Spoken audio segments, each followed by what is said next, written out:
Orders of the day, order du jour. Government orders, government bills, comments. Of Bill C-38, the Jobs, Growth and Long-Term Prosperity Act, and on the amendment by Mrs. Nash. The resuming debate, the honourable member for Bruce Grey, Owen Sound. Well, thank you very much, Mr. Speaker. Very pleased to have the opportunity to stand in the House today to speak on the Budget Implementation Act and Canada's Economic Action Plan 2012. I'd like to start by saying that I'm very proud that Canada is slowly emerging from the recent economic recession and atop all other G7 countries. This is certainly something that we should all be very proud of, and we should remain committed to continued prosperity for years to come. I'm very positive, Mr. Speaker, that this budget will do just that. It will stimulate the economy through jobs and growth while helping to ensure long-term prosperity for Canada. Mr. Speaker, I'd like to start by looking at the basics of economics. It's easy for those in government to lose track of the simple things, and it is these simple rules that ensure we are doing not only what is best, but what is possible. It is easy to say that we can provide many, many services to everyone, but we also have to be reasonable. You have to be realistic and realize that there's only so much that government can or should do. Having said that, the ability to work with what you have and deliver services within the budget that are reasonable is what makes good government. When it comes to economics and operating a fiscally responsible government, there are certain things that we must all remember that are vital to remaining economically sound. I'd like to present 5 key points that cover some of the basics of economics. Number 1, you cannot legislate the poor into prosperity by legislating the wealthy out of prosperity. Number 2, what one person receives without working for, another person must work for without receiving. And 3, a government cannot give to anybody anything that the government does not take from somebody else first. And number 4, you cannot multiply wealth by dividing it. And number 5, lastly, when half of the people get the idea that they do not have to work because the other half is going to take care of them, and also when the other half gets the idea that it does no good to work because somebody else is going to get what they work for, it is the beginning of the end of any nation. To continue, Mr. Speaker, all you have to do is realize that this reality is to look at a number of European countries who are now in grave economic trouble. Mr. Speaker, these 5 points I outlined clearly outline the basic philosophy of how to succeed economically, and I believe that this budget is very much in line with these points. Again, Mr. Speaker, one of the main economic issues facing Canada in the past couple of years has been the deficit. Paying down your debt is something that no one enjoys doing, but the hard truth is it must be done. I'm very happy that Economic Action Plan 2012 will address the need to reduce the national deficit and aim for a balanced budget by 2014. To understand the importance of reducing this deficit, we can look to a very simple example of managing and maintaining your own house. There may come a time when the roof of your house needs replacing. Simply said, you can't ignore it, you got to do it, you got to repair it. While the funds for this may not be immediately available, it is possible to take out a mortgage or loan so that this task may be completed. However, once the roof is repaired, there comes a time when you must pay back that debt. Mr. Speaker, today Canada has worked through the recent recession, and with the aid of stimulus funding, we were able to build a new roof for our country, and we find ourselves reasonably economically sound. However, now that we have somewhat of an economic stability, it is time to pay back what we owe, and the 2012 budget addresses this by reducing the deficit in 2011-2012 to be $8.5 billion lower than it was in 2010-11. Furthermore, the budget will continue to lower the deficit in years to come, and this is something we should be proud of. As a member for Bruce Grey, Owen Sound, and represent a very rural riding, I'm very happy that the Economic Action Plan 2012's commitment to supporting rural communities. There are very strong programs and provisions in this budget that will ensure the stability and prosperity of economic growth in rural areas. One of these provisions will forgive portions of Canada's student loans for new family physicians, nurses, and nurse practitioners who practice in rural areas. This will make rural areas such as my riding a more attractive place for up-and-coming doctors, nurses, and other healthcare professionals. This will certainly help in ensuring that rural residents in Canada have the quality health care that they need and deserve. Further to advancing the medical field in rural areas, this budget also promotes economic growth in rural areas by providing $225 million to Industry Canada over 3 years. This funding will be used to develop and implement a strategy to extend broadband coverage to a number of rural communities. And Mr. Speaker, anybody with a rural riding like mine, and there's many of them across the country, there's still holes and gaps in the ridings where that service isn't there, and this will help to address a lot of that. The new and improved internet access for rural areas will ensure economic opportunities and will also provide access to valuable services that are needed to ensure economic stability in rural areas. I was also very happy to see that the budget includes funding for Canada's port systems. The budget will call for $27.3 million over 2 years to support regional port facilities and the continued operation and maintenance of federally owned ports. Mr. Speaker, this funding is very important in ensuring that Canada maintains a strong port system, which is a vital part of our national transportation system. For example, I have a number of ports in my riding, and this funding has the potential benefit for Bruce Grey Owen Sound. Tax credits for hard-working Canadians are something as well that this budget will continue to provide, while at the same time reducing deficit and creating long-term prosperity for Canada. Our government has implemented many tax credits that will put money back into the pockets of Canadians. One of these tax credits is the very popular volunteer firefighter tax credit. Mr. Speaker, volunteer firefighters are a vital part of Canada's emergency response system. They provide volunteer service to their communities and willingly put themselves in danger to protect their communities. In 2011, our government recognized the contributions made by volunteer firefighters in Canada by introducing the Volunteer Firefighters Tax Credit. This credit is based on an amount of $3,000 for volunteer firefighters who perform at least 200 hours of service. Another tax credit that our government introduced is the Family Caregivers Tax Credit. And this tax credit gives support to those who take care of their families, whether they have are dealing with cancer, MS, or a number of other medical issues. Mr. Speaker, this is a very popular tax credit as well. There are many Canadians who are forced to stay home to support those loved ones, and our government recognizes their hard work through this tax credit. Credits based on an amount of $2,000 for caregivers of ill dependents. Mr. Speaker, I'm also pleased that Economic Action Plan 2012 combines the ability to deplete the deficit while at the same time providing beneficial tax credits such as the Volunteer Firefighters and Caregivers Tax Credit to hardworking and certainly deserving Canadians. Along with the many tax credits we have provided are the tax cuts that this government has made to put money back in the pockets of Canadians. Our government has cut taxes over 140 times since 2006 and has also reduced the GST from 7% to 6% to 5%. This will put nearly $1,000 back into the pocket of an average Canadian family. It's very clear, Mr. Speaker, that this budget is on the right track for Canada. As I have stated earlier, paying off our deficit is a top priority for Canada if we wish to continue to remain atop the world economic leaders. This budget will ensure that we start getting our deficit paid off while at the same time providing those tax credits I mentioned and tax cuts that will allow Canadians to keep their hard-earned money. This budget supports growth all over Canada, including supporting the many rural areas by providing funding that will ensure economic prosperity in these regions.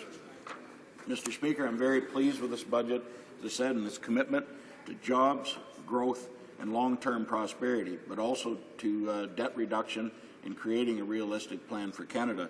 And, Mr. Speaker, just today, new numbers came out just as I was leaving my office, and numbers on jobs recovery, and it was great news, and it was certainly went beyond expectations. And I think that it's just another sign, Mr. Speaker, that this budget is taking us in the right track. And I urge all members in this House to really think about what this budget can do. It's realistic. It's not a fancy dressed-up budget.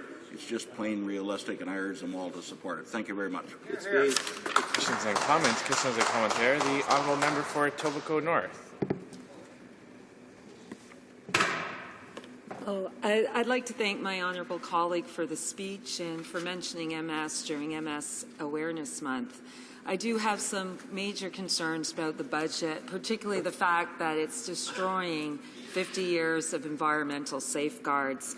The repeal of the Canadian Environmental Assessment Act will affect regulatory decision-making and the risk of project-specific and cumulative environmental impacts. And I would like to know what analysis has been undertaken to ensure the adequacy of the environmental assessment process in each province, and what are the projected costs of changes to the Act for the provinces and territories? The honourable member for Bruce Grey, Owen Sound.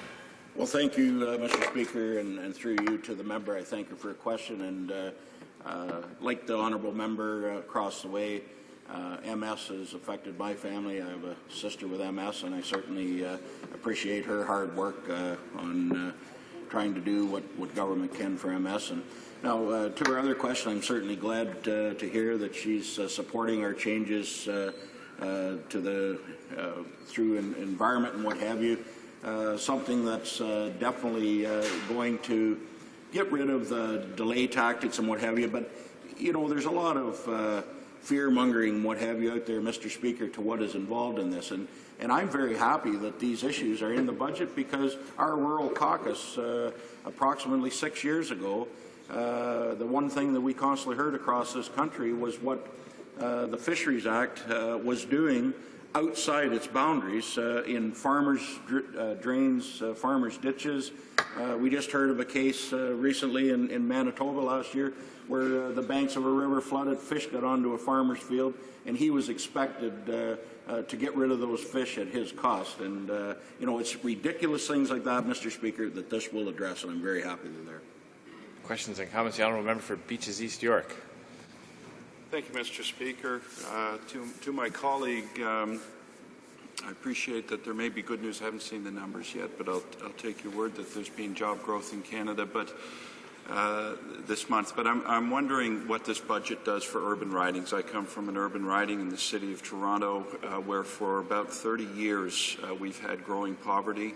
We've had no investment in housing. We've had no investment in transit. And there's a growing legion of working poor because the quality of jobs that are being created in this country are going down. We've lost 100,000 manufacturing jobs in and around the city of Toronto. I'm wondering if you can tell us what exactly this budget does to help urban ridings in this country. Thank you. The honourable member for Bruce Grey, Owen Sound. Well, thank you, Mr. Speaker, and I thank the honourable member for his question. And with this huge influx of jobs that have just been created that we've heard about this morning, Mr. Speaker, you know, urban ridings tend to be more populated by nature, and that's fine. And so I would think that this member's riding should benefit as much or as anybody's riding, you know, from these jobs that are created.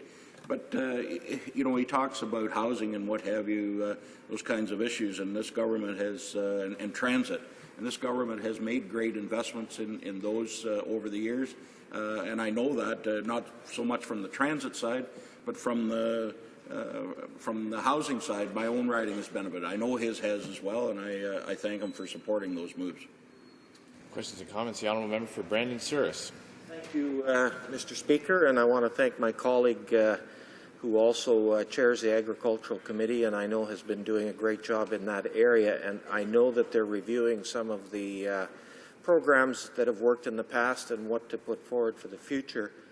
And I also know recently that there was an announcement to encourage young people to get back into the field of agriculture, and I'd like to ask my honourable colleague to elaborate on that, please.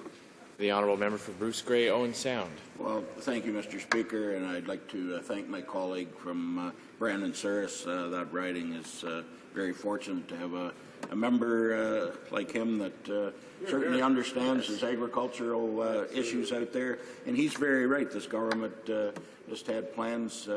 As you know, one of the big obstacles in agriculture is high land prices and allowing young farmers to enter that are interested. And what this changes that we made is loans, low interest loans that will allow young people, beginning farmers, no matter what age, to purchase land with reasonable loans and reasonable payback conditions. And we've had a lot of positive on it. So I thank them for bringing that up. Resuming debate, will you please do débat, the honourable member for Mississauga-Streetsville. Well, thank you very much, Mr. Speaker. I'm pleased to rise in the House today to address Bill C-38, the 2012 Budget Implementation Act. This is a very important bill for all Canadians, as it is a real plan for jobs, growth, and prosperity for the near and long term. You know, Mr. Speaker, we could take the easy road. We could sit back and say everything's okay and just keep ragging the puck. We could continue to brag about Canada being a world leader in job growth, financial stability, and strong presence in the world. We could, too, kick the can down the road and say looming issues are someone else's problem. We could, Mr. Speaker, but we are not. Budgets are about choices. Just like families in my riding that make choices about how to spend their money, how to save and invest for the future, how to care for themselves and others, so too must government. In fact, Mr. Speaker, I would argue that government must lead by example, and through Budget 2012, we are doing just that. But let's remember the record. Through responsible management, our government has helped the Canadian economy create over 700,000 net new jobs since July of 2009, most of which are full-time positions. Canada's economy has expanded for 9 of the last 10 quarters. Our unemployment rate is well below that of the United States. The World Economic Forum ranked Canada's banking system as the soundest in the world for the 4th consecutive year. Canada continues to have a solid AAA credit rating. And so, Mr. Speaker, building on this success, Economic Action Plan 2012 provides $1.1 billion over 5 years to support research and development and $500 million for venture capital. We know that prudent investments and partnerships with the private sector will continue to create good jobs for Canadians in the future. The budget also improves support for advanced research through granting councils, Genome Canada, the Canadian Institute for Advanced Research, and the Canadian Foundation for Innovation. Mr. Speaker, Mississauga-Streetsville is home to many research and development companies in life sciences, pharmaceutical, high technology, and niche manufacturing that will benefit from these programs. Mr. Speaker, Canada is a very rich country in terms of its resources. Whether it be oil, natural gas, forestry, or mining, Canada has a unique natural advantage over most other countries in the world. That is why this budget bill focuses on responsible resource development by ensuring that major resource projects are not bogged down by duplicative regulations and that one project receives only one thorough review. The city of Mississauga is one of the most multicultural cities in the world. We have residents from hundreds of countries of origin who call Mississauga their home, and we are happy to have them. What is even more exciting is that many of these people work in companies that do business around the world and rely on strong trade relationships and do import and export services worldwide. That is why I am so pleased that our government has the most ambitious trade expansion plan in Canadian history. Mr. Speaker, we know that free, fair, and open trade is good for Canadian business. We know that Canadians can compete with the best in the world and we can win. We know that signing free trade agreements with countries around the globe gives Canadians fair and better access to international markets. As well, Mr. Speaker, this bill reduces red tape that often frustrates business and acts as a disincentive to invest. It will reduce the tax compliance burden for small businesses and make a number of significant administrative improvements at the Canada Revenue Agency. I am also pleased to report that Bill C-38 extends the hiring credit for small business for another year, providing up to $1,000 for 1 year to encourage the hiring of new employees. This budget also provides $50 million to the Youth Employment Strategy and $6 million to expand the successful Third Quarter Project to help employers find experienced workers over 50 who want to keep using their skills in the workforce. And there is $150 million for investing in small public infrastructure to support repairs and improvements to existing community facilities. This builds upon the very successful infrastructure stimulus program that brought together provinces, territories, and municipalities in the most cooperative program in Canadian history. Mr. Speaker, like every Canadian family, the federal government too must relook at how it spends hard-earned taxpayer money and constantly ensure both value for money and spending on the most important priorities. This budget focuses on eliminating waste in the internal operations of government and making government leaner and more efficient, totaling $5.2 billion in ongoing savings. This represents just 2% of total program spending in 2016-17. And with this and other initiatives, I'm pleased to report that we will remain on track to balance the budget over the medium term as we promised. To continue to help families, we are improving the Registered Disability Savings Plan, increasing the traveler's exemption, continuing support for participation, and enhancing the Victims Fund. No government in recent memory has done more to support Canadian seniors than this one. I was pleased in the first budget on which I was able to vote as a Member of Parliament that we brought in the largest one-time increase in the Guaranteed Income Supplement in over 25 years.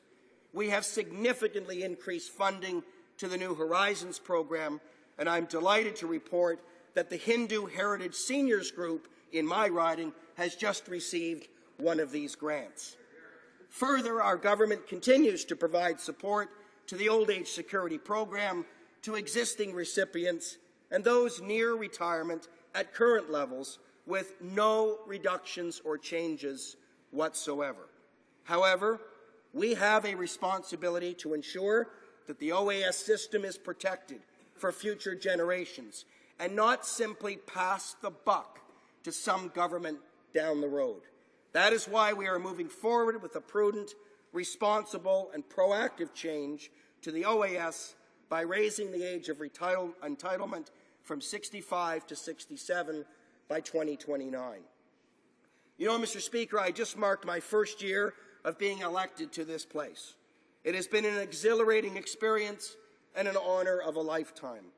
I knew that part of my responsibility as a Member of Parliament was to do my very best to make this a better country for everyone. But I also knew that tough and maybe unpopular decisions would have to be made to make this happen. As one Member of Parliament in this place, it would be completely irresponsible for me to sit here and pretend that the OAS will be sustainable for my generation. I can't even imagine the MP that will replace me one day in the future and have to deal with this issue a decade or so from now if we don't act today. Why on earth would I saddle a future government, a future Parliament, or a future MP from Mississauga-Streetsville with this issue in the future when I know we can act responsibly now? The number of Canadians over 65 will increase from 4.7 million today to 9.3 million in 2030. The cost of OAS will rise from 36 billion to 108 billion. Meanwhile, the number of taxpayers that pay for OAS will go from 4 today to 20 in 20 years. With stats like this, how can you possibly close your eyes? And so, Mr. Speaker, even though this decision may not be popular, it is simply the right thing to do. Mr. Speaker, at the beginning of my remarks today, I said we could take the easy road. We could sit back and soak it all in. We could say we're better than most, and rest on our laurels. Well, that's not leadership for the future. That's not helping the next generation. We must move ahead, Mr. Speaker. I encourage all members to support this excellent budget. Thank you very much. Questions and comments. Questions et commentaires. The honourable member for Halifax West. Thank you very much, Mr. Speaker. I listened to the speech from my honourable colleague from Mississauga, Streetsville, with interest, and I wonder if he's aware of what's been said about this enormous 425-page budget bill by people like conservative commentator Andrew Coyne, who talks about the length of it, the fact that it amends some 60 different acts, repeals half a dozen, and adds 3 more, including a completely rewritten Canadian Environmental Assessment Act. But he says it ranges far beyond the traditional budget concerns of taxing and spending, making changes in policy across a number of fields, from immigration to telecommunications to land codes on native reserves. So this is not remotely a budget bill, despite its name, he says. And he goes on, and it utterly eviscerates the committee process, until now regarded as one of the last useful roles left to MPs. How can one committee, in this case Finance, properly examine all of these diverse measures with all of the many areas of expertise they require, especially in the time allotted to them? Unquote. I wonder if my honourable colleague would like to answer Mr. Coyne's question. The honourable member for Mississauga, Streetsville. Well, thank you very much, Mr. Speaker, for the question. Mr. Coyne, like all journalists, is certainly welcome to his opinion. I read him thoroughly, and there are days I agree with him and days I don't. But, you know, what I talked about in my speech, if the member was listening, was about timely leadership in difficult times. And that's why we've brought forward a budget that is comprehensive, that does do a lot of things, no doubt. And we're going to have the longest debate on this budget bill that we've seen in 20 years. There's lots of time for members of Parliament to have input on a wide variety of issues that are covered under this budget bill. But this bill is about moving Canada forward in a responsible way in the near, medium and long term, and I think the member should get on board and support the initiatives. Questions and comments. Questions et commentaires. Questions and comments. Mississauga South. And I'd like to thank the member from Mississauga Streetsville for that wonderful speech. It was just outstanding about the budget this morning. I'd like to ask the member from Mississauga Streetsville, whom I know does just a fantastic job of representing his constituents in a neighbouring riding to mine. I would like to ask him about the seniors that he's speaking to in his riding and what they're saying about OAS and particularly the sustainability of the program for future generations. The honourable member from Mississauga Streetsville. Well, thank you very much, and I want to thank my very good friend from Mississauga South for that question. During our 2-week break week, Mr. Speaker, I actually held a half-day seniors forum, and we talked about a whole variety of issues, and I was pleased to do that for my constituents, to update them on things that were going on. You know, it's interesting when you sit down and you talk to seniors today about the proposed changes that start 11 years from now, and you explain the numbers and you explain the demographic change and you go over it. It's amazing how they get it. They understand. They want the OAS system to be there for their children and their grandchildren to be able to collect just like they're collecting today. So I found, generally speaking, Mr. Speaker, in talking to constituents, they understand the challenge that we have with respect to the long-term viability of the old age security system, and that they generally support the direction in which we are trying to go. Questions and comments. Questions et commentaires. Questions and comments. The Honourable Member for Laurentides-Labelle. Thank you, Mr. Speaker. I listened to my colleague's speech, my colleague from Mississauga Streetsville, and I haven't reached the same conclusions as he, unfortunately. There are some facts that cannot be denied. Canada is in a relatively viable position compared to other countries, but it's not because of the government, it is in spite of the government, because I remember of an election campaign a few years ago when, just before the crisis that we experienced occurred, the Prime Minister accused those who saw the crisis coming of being defeatist. And today we see that this continues. It's all fine and well to talk about the solidity of our banking system, but it is a solid, stable system because it's well regulated compared to others. And in the long run, if we continue, we will head to chaos. I wonder what my colleague thinks. Streetsville. Thank you very much. Merci beaucoup pour la question. Thank you very much for that question. Your actions speak louder than words. And if you look at the actions of this Prime Minister, if you look at the actions of this Minister of Finance during the worst worldwide economic recession in my lifetime, and you look at the results that Canada has, when you compare us to the world, we are the envy of the world in how Canada reacted to that crisis, to the work that our Minister of Finance continues to do. There is no question that we have lots to be thankful for in Canada because of that leadership, but we have lots more to do, and that's why Bill C-38 needs to get passed by this House, and we need to get on with the job. Resuming debate. Will you please do debate? Resuming debate. Charlottetown. Thank you, Mr. Speaker. It's my pleasure to be able to speak to the Budget Implementation Act. Mr. Speaker, I'm going to focus my remarks in three main areas. I'm the Member of Parliament for Charlottetown, and Prince Edward Island is still a province, but it has been left out of this budget. I'm going to focus initially on the impact of the budget on my home province, and then I'm going to spend some time talking about the impact of the budget on veterans. I'm the Liberal Party critic for veterans, and this budget has targeted them quite unfairly. And then I'm going to talk a bit about old age security. As you know, Mr. Speaker, last night we had a debate in the House on my private member's motion with respect to old age security, and indeed the budget effectively kills it. And so that's what I propose to talk about here this morning, Mr. Speaker. The impact of this budget on Canada's smallest and nicest province is, quite frankly, devastating. We feel left out. The Department of Veterans Affairs is the only federal government department that has its national headquarters outside the National Capital Region, and it is in Prince Edward Island.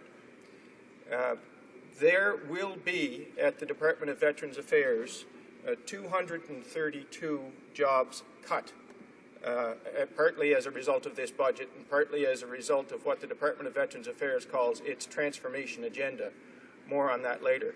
The impact of those budget cuts in a place like Prince Edward Island and in a place like Charlottetown is devastating. It affects the entire community. Prince Edward Island doesn't have oil in the ground. It doesn't have a manufacturing sector. We have a seasonal economy. The number of good-paying jobs aren't what they are in other centres. And to gut the public service, as this budget does, really unfairly singles out our province. But it's worse than that. It's not bad enough to cut the jobs at the Department of Veterans Affairs.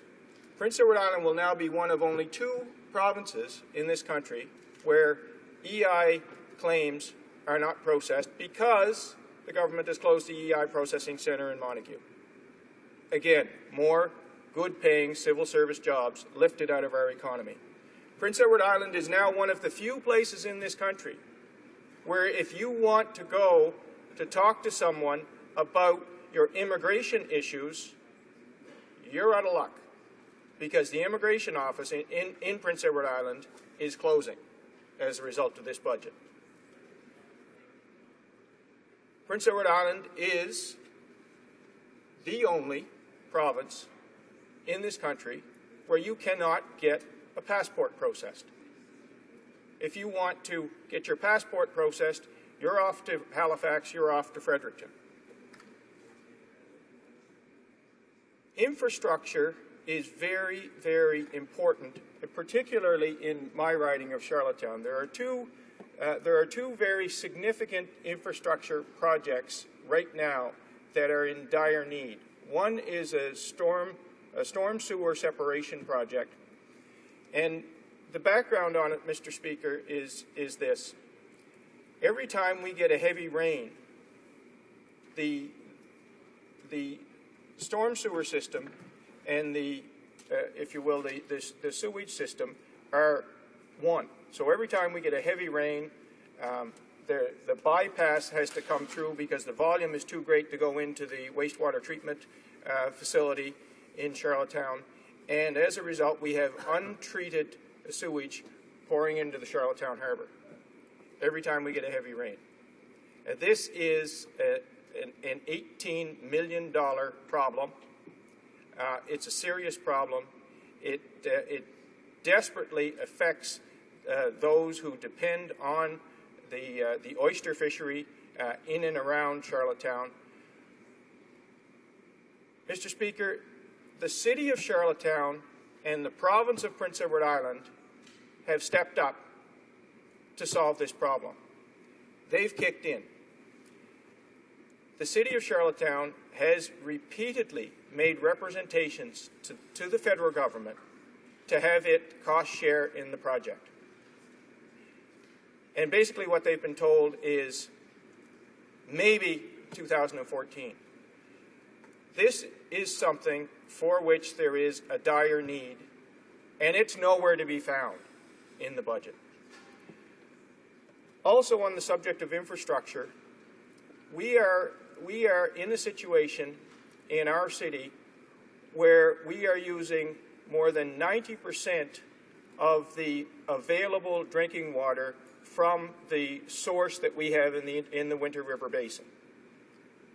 We need, it's a matter of public safety, Mr. Speaker, we need a new source of water. Prince Edward Island, again, is one of the only provinces that's 100% dependent on groundwater for its potable water. So we need to develop a new well field. There has been one identified. There is a need for infrastructure funds for that. Again, it's the city and the province who have stepped up, and the federal government is nowhere to be found. And that is not in the budget. We have this dearth of public services in the province, and the rationale that we continually hear from the Conservatives is that, oh, we're streamlining, we're modernizing, we're doing all this in the back office. We need to depend more on technology. And yet, they've cut the community access program. They've cut the CAP sites. So those who can't afford a computer, those who don't own a computer, they're out of luck. They're out of luck. CAP sites will close as a result of the cuts in this budget. Prince Edward Island has 140,000 people. Last year, CAP sites were accessed more than 80,000 times. So they are necessary, they are used, and thanks to this budget, they're gone. Mr. Speaker, Veterans Affairs and the veterans of this country, once again, have been shortchanged in this budget. Now, the party line is that veterans' benefits have not been cut. That's what you'll hear the Conservatives say, that veterans' that veterans' benefits have not been cut. All of the savings are supposedly found in the back office in reducing red tape. Mr. Speaker, the budget for the Department of Veterans Affairs is $3.5 billion, billion with a B. 90% of that budget is paid out as veterans benefits. So that leaves $350 million to run the department. And the cut this year, $36 million. Now, we'll hear the Conservatives say that we've spared veterans. The cut to the department was only 1%. 36 million on 3.5 billion. When in actual fact, the cost to run the department has been slashed by 10%. Now, way back when, we know that every federal government department was asked to submit a 5% plan and a 10% plan. We hear the Conservatives say that veterans have been spared. Spared? In actual fact, they could not have swung a heavier axe. Given the choice between a 5% cut and a 10% cut, they took the 10. And make no mistake, Mr. Speaker, veterans will be affected. You cannot cut 800 employees out of the department and believe for a minute that veterans are going to receive the same level of service. Mr. Speaker, I see that you're indicating that I'm running short on time. I will sum up by saying Prince Edward Island is an equal partner in Confederation, but as a result of this budget, it certainly doesn't feel that way. And I would urge all honourable members to vote against this budget, to urge the government to afford fair-handed treatment to all regions of the country. Thank you, Mr. Speaker. Questions and comments. Questions and commentaire. The honourable member for Vancouver Quadri. Mr. Speaker, I appreciate the words and the commitment to Prince Edward Island and to Canada from my colleague from Charlottetown. And I know that Prince Edward Island is a very important tourism destination, and that's a very important part of the economy in Prince Edward Island. In fact, there's many small businesses that welcome people from all over the world to see the great things that the island has to offer, including their wonderful environment, the ocean life, but also some of the historic sites and cultural sites. So my question is to the member is, when the Canadian Tourism Commission has a 20% budget cut, and that's the commission that brings international tourists to Canada, and now we have found out that actually international tourism visits have declined by 15% since 2006. So under this government's watch, we are having fewer and fewer international tourists coming to spend money and bring their dollars to Canada.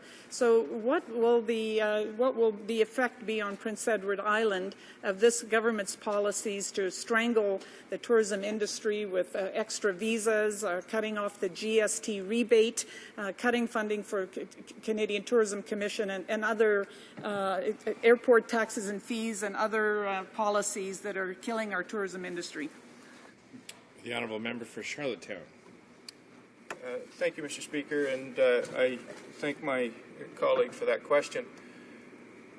The three biggest industries in Prince Edward Island are tourism, agriculture, and the fisheries.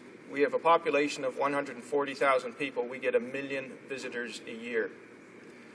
So while the civil service jobs are extremely important to our economy 12 months of the year, really the engine that drives the seasonal economy is very much the tourism trade. As I indicated, basically our population goes almost tenfold, and on Prince Edward Island the summer really isn't very long, and that's when we see the bulk of people. The cruise ship industry is actually one of the success stories in Prince Edward Island. Anything that is done in the budget that has a negative impact on tourism is yet another blow to a province that's been treated very unfairly in this budget. Thank you, Mr. Speaker. Questions and comments, questions et commentaires. Resuming debate, veuillez prise du débat. The honourable member for Saanich Gulf Islands. Merci, Monsieur le Président. Thank you, Mr. Speaker. I rise today to speak to Bill C-38, and I am very saddened by it because this bill is the worst piece of legislation of this entire Parliament for two reasons. First, because the government chose to present fundamental changes to a number of bills that affect aspects of Canadian life in terms of the environment, society, and environmental, and it's done so illegitimately and in a scandalous fashion. This process is unacceptable and anti-democratic. The process that's so offensive, this bill that purports to be a budget bill is in substance something quite different, and the substance of the changes is equally alarming. Laws this bad take some explanation, and as I've sat through the truncated debate on this process at second reading, what we've had are presentations from the government side, the Conservative MPs, basically providing lists of things they like in the legislation, and from the opposition benches, lists of things we don't like in this legislation. That, Mr. Speaker, I think leaves out a big piece of the puzzle. We've also been confusing measures that are actually budget measures that are not in Bill C-38, things like fighting the deficit, and things that we don't like killing the Centre for Plant Health in my own riding, which is necessary to protect the health of the economy, and particularly the grape-growing regions and wineries, and killing jobs in national parks, again in my riding of Saanich Gulf Islands, the Gulf Islands National Park jobs and ecological work. But these, again, are not in Bill C-38. So the debate has been combating lists. We like this, we hate this. I want to step back and try to understand what's going on here. Why do we have this enormous package of measures, most of the substantial changes being those that unravel environmental law in this country? I've been involved in the development of most of the laws that we now see being unveiled and unraveled, particularly the Canadian Environmental Assessment Act, the National Roundtable Act. And what I see behind all this is a shift in mindset. Now, I worked in the Mulroney government. I understood at that point that progressive Conservatives understood that conserving involved conserving the environment. This is not necessarily, this current mindset of the current brand of conservatism, I find alien from the traditions and roots of people like former fisheries ministers John Fraser and Tom Siddon, both of whom have spoken out against the devastating changes to the protection of fish habitat and the unintended consequences that that will surely have. No, this mindset reminds me most of what the former senior economist to the World Bank, Herman Daly, used to describe as treating the planet as a business in liquidation. An everything must go mentality, and it must be done fast. He offered the opposite view, and again, senior economist at the World Bank said, we need to understand that the economy is a wholly owned subsidiary of the environment. These things are not in conflict, and it is so wrong-headed to say that we'll only get jobs if we destroy the environment. It boggles the mind. And when you understand that that's the way this entire omnibus budget bill has been prepared, then it begins to make sense. Then you understand the narrative. Then you can understand that someone in PMO picked up the phone and called Justice, or maybe they just sent an email, and said, find all those things that the federal government is responsible for the environment, and find ways to withdraw from them to the maximum extent possible without offending constitutional requirements to protect such things as migratory birds because we have a convention with the U.S., or fisheries because that's in the Constitution. For example, there's no other way to understand why they repealed the Environmental Assessment Act and put in place an entirely new act. Most of what we've heard is that we wanted to have timely assessments. I don't think there'd be much debate over that. As a matter of fact, Mr. Speaker, in 2005, I proposed to the Minister of Environment that in order to get a review of the proposed cleanup at the Sydney tar ponds, which itself presented risks, a timeline would be a good idea. In fact, they put in place a 12-month timeline for the joint review panel of the cleanup proposed for the Sydney tar ponds back in 2005. You can do that under the existing legislation. You don't need to repeal the Act and start over. And for all these complaints that industry was demanding that this be done, Mr. Speaker, I have in front of me a briefing note from the Mining Association of Canada from January of this year, in which the Mining Association of Canada praises the current process under environmental assessment review. They say that the amendments to the Canadian Environmental Assessment Act made in 2010 were implemented quickly and competently by the agency, have provided mining project proponents with relief. They're saying for the first time, provincial and federal assessments are synchronized. This is the Mining Association of Canada, allegedly one of the interest groups for whom this government is destroying all of our environmental laws. The Mining Association says, quote, our primary interest in the review of the Environmental Assessment Act is to convey support for the new system brought in and to renew funding for the Environmental Assessment Agency. So it's critical to understand that you did not need to repeal the Environmental Assessment Act in order to have a process that worked for all the players. It looks as though this desperate attempt to be in a hurry is where the problem lies. And what it's done, Mr. Speaker, is so egregious. The Environmental Assessment Act being repealed and replaced with a whole new scheme is never going to get proper review through the process we're having in an omnibus project. They are removing what had always been a federal trigger for a proper environmental assessment if federal money was being spent. That's no longer there. They're removing comprehensive studies. They're no longer there. There's no real definition of what an environmental assessment will be. We have a reference in the budget document to something called a standard environmental assessment, but having removed all definitions of what the process looks like, having killed comprehensive studies, having created panels that can be substituted to the province without any criteria, in my view, I think you're going to find the industry coming to you soon and saying, what have you done?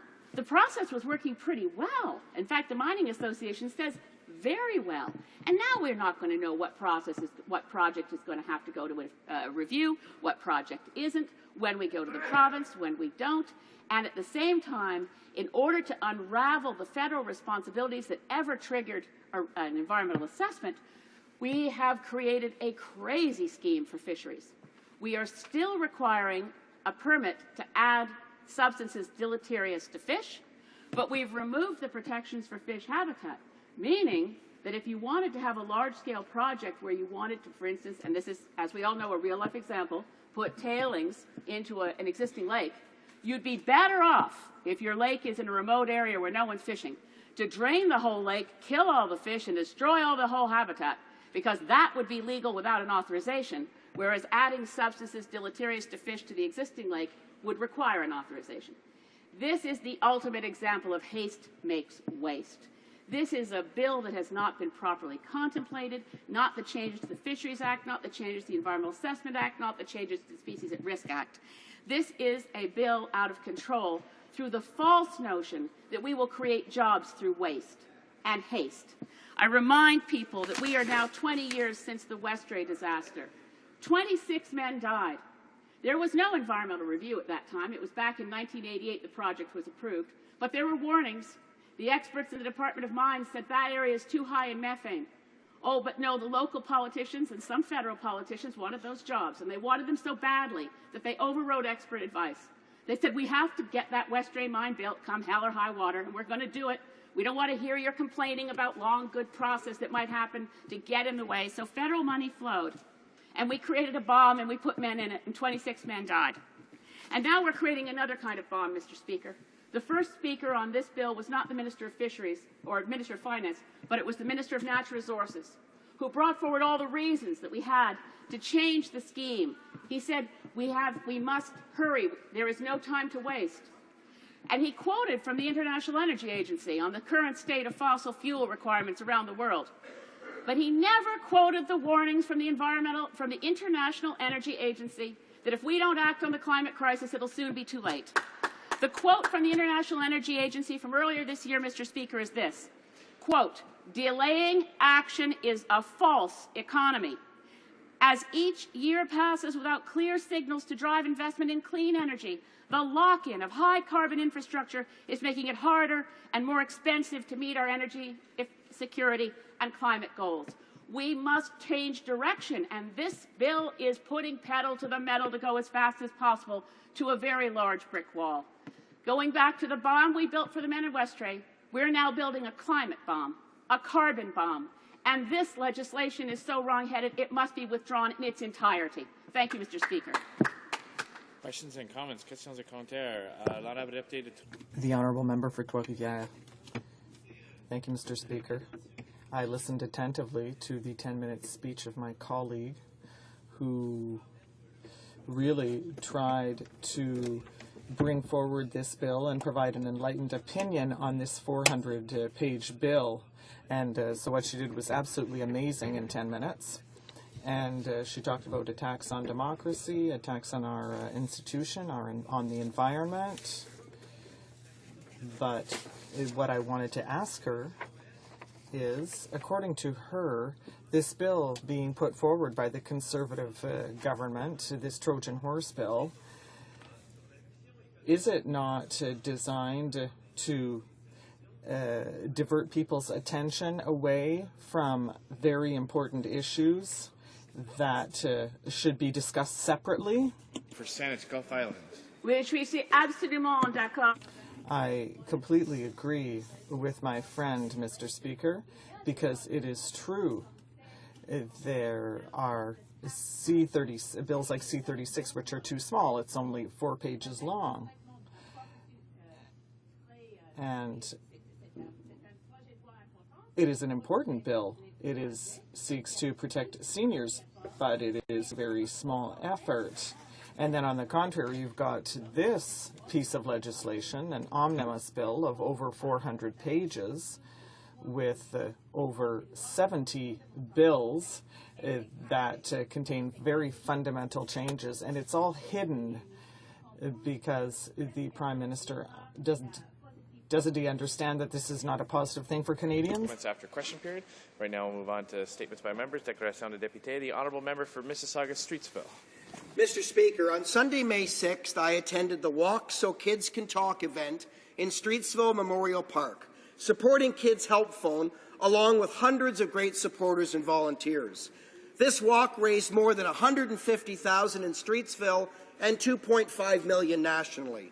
Walk So Kids Can Talk is held in over 40 communities across Canada and helps kick off Mental Health Awareness Week, which is concluding this weekend. Kids Help Phone is Canada's leading phone and online professional counselling service for youth. For more than 23 years, professional counsellors have been available to youth 24 hours a day, 7 days a week. This service is funded exclusively through fundraising and corporate support, such as the millions raised at last Sunday's walk. Unfortunately, 1 in 5 youth will develop mental health struggles, but of that, only 1 in 5 will receive the support they need. I would like to congratulate the team at Kids Help Phone and thank them for being there to listen to our youth, often at times when no one else will. The Honourable Député de Trois-Rivières. The Honourable Member for Trois-Rivières. Thank you, Mr. Speaker. Today I would like to congratulate the owners of Café Morgan de Trois-Rivières, Ms. Suzanne and Mr. Guy Marcotte, for a lovely initiative. In fact, Café Morgan launched the first charging station for electrical vehicles under the name of Green Power. This was in partnership with others. Traveling by electrical vehicle will require charging stations for the battery. So what a better time than to have a coffee, read a book, or conduct a business meeting. This Station Relais will be a pillar in the new lifestyle, and Puissante Verte is already developing a number of virtual tools to make it easier to plan travel for owners of electric vehicles. These innovative people are also working on a residential version of the charging station, and it will be built at home in Mauricie. Founded in 1992, Café Morgan has more than 120 employees in 11 offices. They are one of the most credible corporate names in Mauricie, and I say hats off to them. For Mississauga South. Speaker, I rise to call attention to a serious problem in Peel region, the Peel region of the Greater Toronto Area. It is a cause for great sadness and concern among my constituents in Mississauga South, as well as other residents of Peel region, to know that human trafficking is being carried on there. Tragedy. Mr. Speaker, this government takes this problem very seriously, and I am glad to know that in 2007, this Conservative government allocated funding to the Minister of Public Safety to combat child exploitation and trafficking. In 2009, the Minister of Public Safety established a program to increase awareness and to inform Canadians. The RCMP has a Human Trafficking National Coordination Centre to combat and disrupt human trafficking in Canada.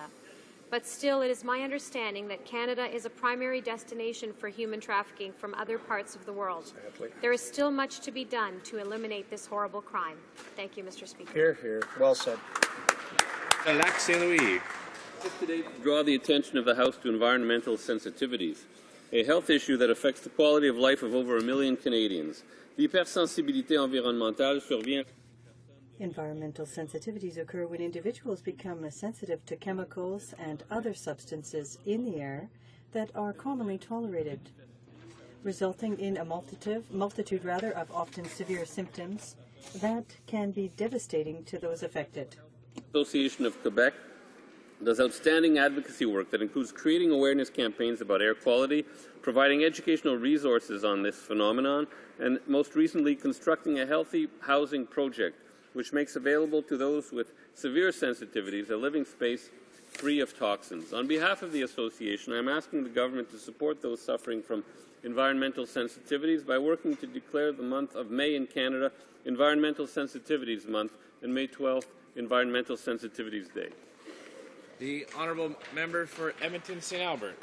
Mr. Speaker, Falun Gong practitioners promote the cultivation of mind and body and encompass the universal principles of truthfulness, compassion, and forbearance. However, the Falun Gong are persecuted ruthlessly. Mr. Speaker, in China, freedom of belief is non-existent, and the Falun Gong are subject to arbitrary arrest, torture, lack of medical attention, and most disturbing, live organ harvesting. Mr. Speaker, I am proud to serve as the chair of the Parliamentary Friends of the Falun Gong, and as such, I spoke at a rally here on Parliament Hill on Wednesday, attended by hundreds of Falun Gong observers. The Parliamentary Friends of Falun Gong call on the Chinese government to put an end to the ongoing persecution of the Falun Gong.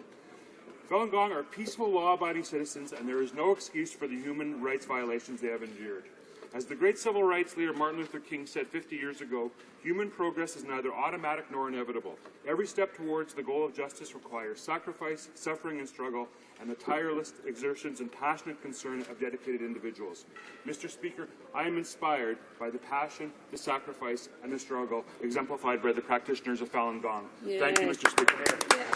The Honourable Member for Scarborough Southwest. Thank you, Mr. Speaker. 1 year later, the honour and privilege of representing the people of Scarborough Southwest is even greater than it was.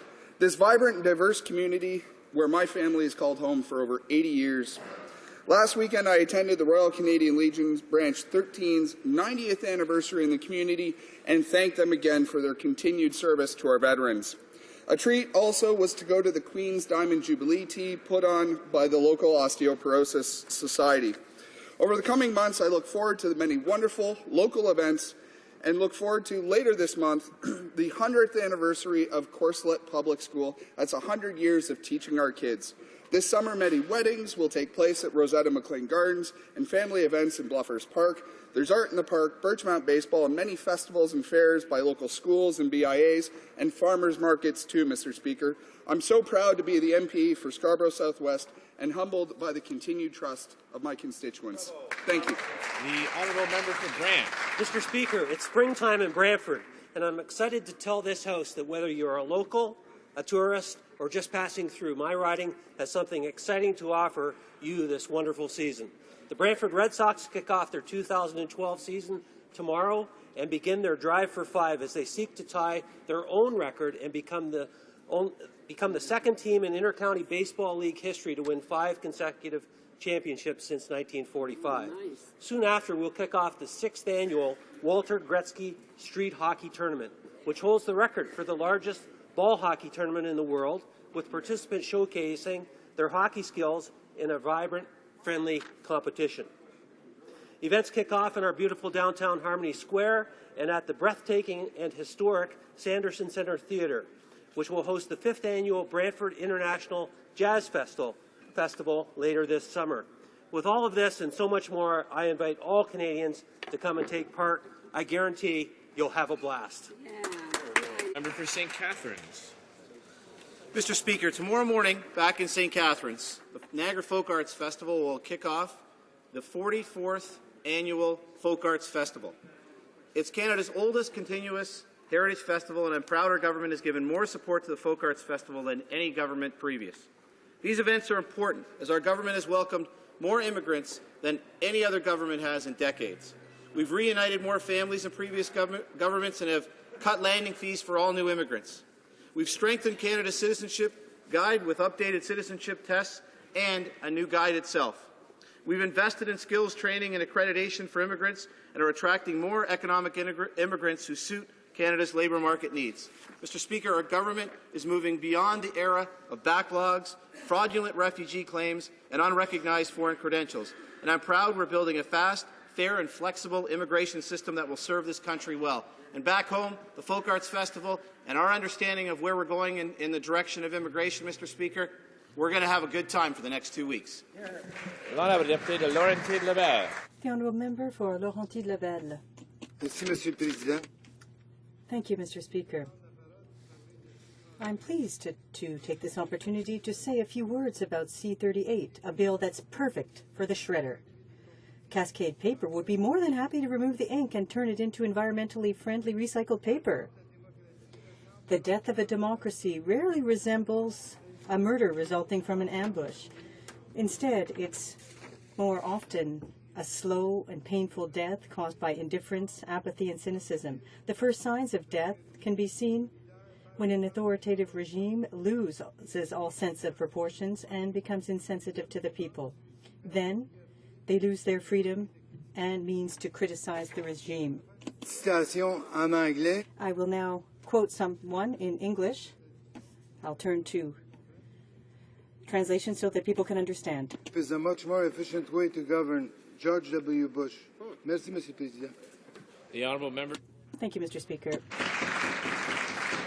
Mr. Speaker, I'm pleased to report to the House that the Osgood Snowmobile Club is officially the best in Canada.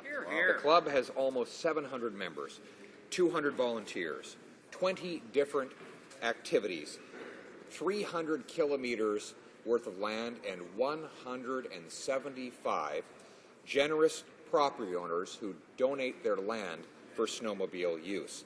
I was pleased to work with Councillor Doug Thompson to help deliver a multi-use pathway that has helped to invigorate the local snowmobile community. Mr. Speaker, as a result of all these achievements, the Canadian Council of Snowmobile Organizations has declared the Osgood Club to be the best in Canada. Club President George DeRuse deserves special praise for winning Best Snowmobile Volunteer in Ontario. He's a great leader, Mr. Speaker, who makes Osgood proud. Organizations like this in the community help to lift the quality of life, unify local citizens, and make Osgood one of the funnest and friendliest places to live in all of Canada. Thank you. Well, Member for London Fanshawe. Mr. Speaker, I rise in the House today to commemorate Mother's Day and the strong, beautiful women who are our mothers, aunties, sisters, grandmothers, and daughters. Mother's Day was started by a woman who wished to honor her mother, a peace activist at the turn of the 20th century. Anne Jarvis was the mother who fought for peace in her country for the sake of her children. And her daughter Anna was so struck by the integrity of that fight, she worked to have a day to commemorate her mother and all mothers. Today, mothers are still fighting for rights for their children, be it affordable housing, equal pay, reproductive rights, childcare, retirement security, or access to education. These are the dividends of peace and should be a reality for our children. On Sunday, we should all take some time to thank our mothers for their care, their love, their hopes for better lives for their children, and show them we appreciate all that they do. Honourable Member for Bruce Gray, Owen Sound. Well, thank you, Mr. Speaker. The No Development Party continues to rail against jobs, growth, and long-term prosperity. Their anti-jobs, anti-trade agenda is quite clear. They call for a moratorium on oil sands development and for slower growth. They send MPs to Washington, D.C. to attack the Canadian economy and good, high-paying, unionized jobs in the energy sector. In fact, a number of NDP members actually praised the U.S. when they turned down an earlier application to build and operate the Keystone XL pipeline. Now the NDP leader is attacking the economic success of the prairie provinces. Canada deserves better than an official opposition that cheers and rails against the prosperity of our country. Canada has seen 750,000 net new jobs created since July 2009. The NDP should support further growth and not attack Canadian jobs and the families that they support. Honourable member for Charlottetown. Mr. Speaker, this week is National Nursing Week, and this year's theme is Nursing, the Health of Our Nation. We have over 266,000 registered nurses in Canada, constituting the largest group of healthcare professionals in Canada. Les infirmières occupent les... Nurses work on the front lines of our healthcare system and have real influence over the lives of Canadians. They play an important role. Nurses provide care when we are ill, they reduce wait times, and they work in conjunction with other healthcare professionals to offer the best services possible. Our nurses can play a leading role in reforming our healthcare system through the National Expert Commission, as well as through their role in multidisciplinary community healthcare teams. I encourage all members to take a moment today and celebrate the valuable work that nurses do each and every day on behalf of Canadians. Thank you, Mr. Speaker. The honourable member for Souris Moose Mountain. Thank you, Mr. Speaker. The NDP leader continues to say one thing in one part of the country that he won't say elsewhere. Canadians are noticing, and the premiers of Saskatchewan and Alberta have called him out for criticizing responsible resource development. The NDP leader is trying to pit Canadians against each other instead of supporting sectors of the economy that create good, high-paying jobs. Yesterday, the NDP trotted out Lorne Nystrom, a senior advisor to the NDP leader, to say the NDP leader will soon clarify the No Development Party's position against jobs, growth, and long-term prosperity. This is totally unacceptable, Mr. Speaker. Canadians aren't buying it. Premier Redford said this about the NDP leader, and I quote, "I always think it's better for people to comment once they have the information than before they do." Mr. Speaker, using a former Saskatchewan MP to try and cover up the NDP leader's real position, their anti-jobs, anti-growth agenda isn't going unnoticed by the people of the prairies, and in particular the people of Saskatchewan, Mr. Speaker. The Honourable Member for Longueuil-Pierre Boucher. Mr. Speaker, on Wednesday, statements made by the Conservatives hit a new level of absurdity. In such an exaggerated way that even a TV superhero like Capitaine Bonhomme wouldn't comment on, the Prime Minister said no appointments have ever been made without being based on merit. However, the Senate's full of organizers like Doug Finley or defeated candidates like José Vernier. I've got a quiz for our viewers at home. Who is the vice president of the CRTC? A, a competent communications man, or B, a friend of Senator Huzakos without any experience? If you chose B, you win. And what about Bernard Généreux, who's now at the Port du Québec? Was he chosen for his love of the deep blue sea, or because his electoral signs were blue? Asking the question provides the answer in itself. It's pathetic. The facts are that no organization is sheltered from Conservative patronage. Honourable member for Prince George, East River. Mr. Speaker, the Leader of the Opposition recently announced a shadow cabinet, a team that threatens dangerous economic experiments, job-killing taxes, and reckless spending Canadians simply cannot afford. He made the Member of Parliament for Halifax his deputy leader and environment critic.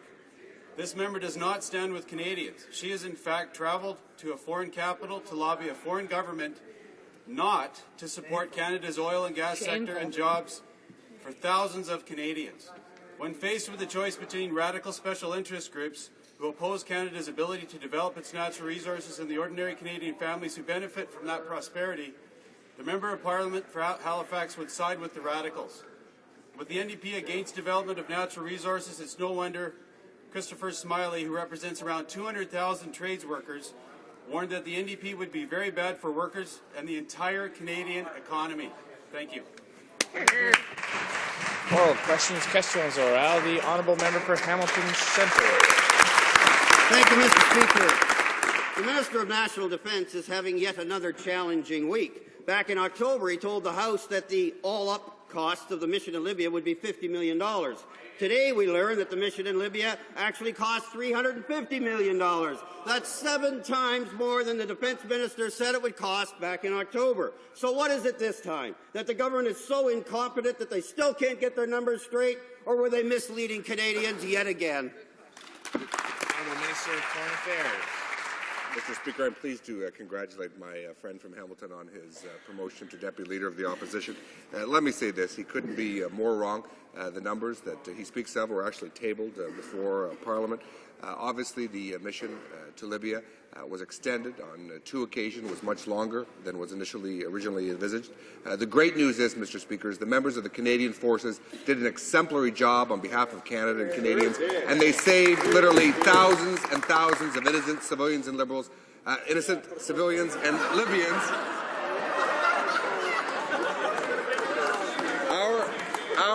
The Canadian Forces are remarkable, but they're not that remarkable, Mr. Speaker.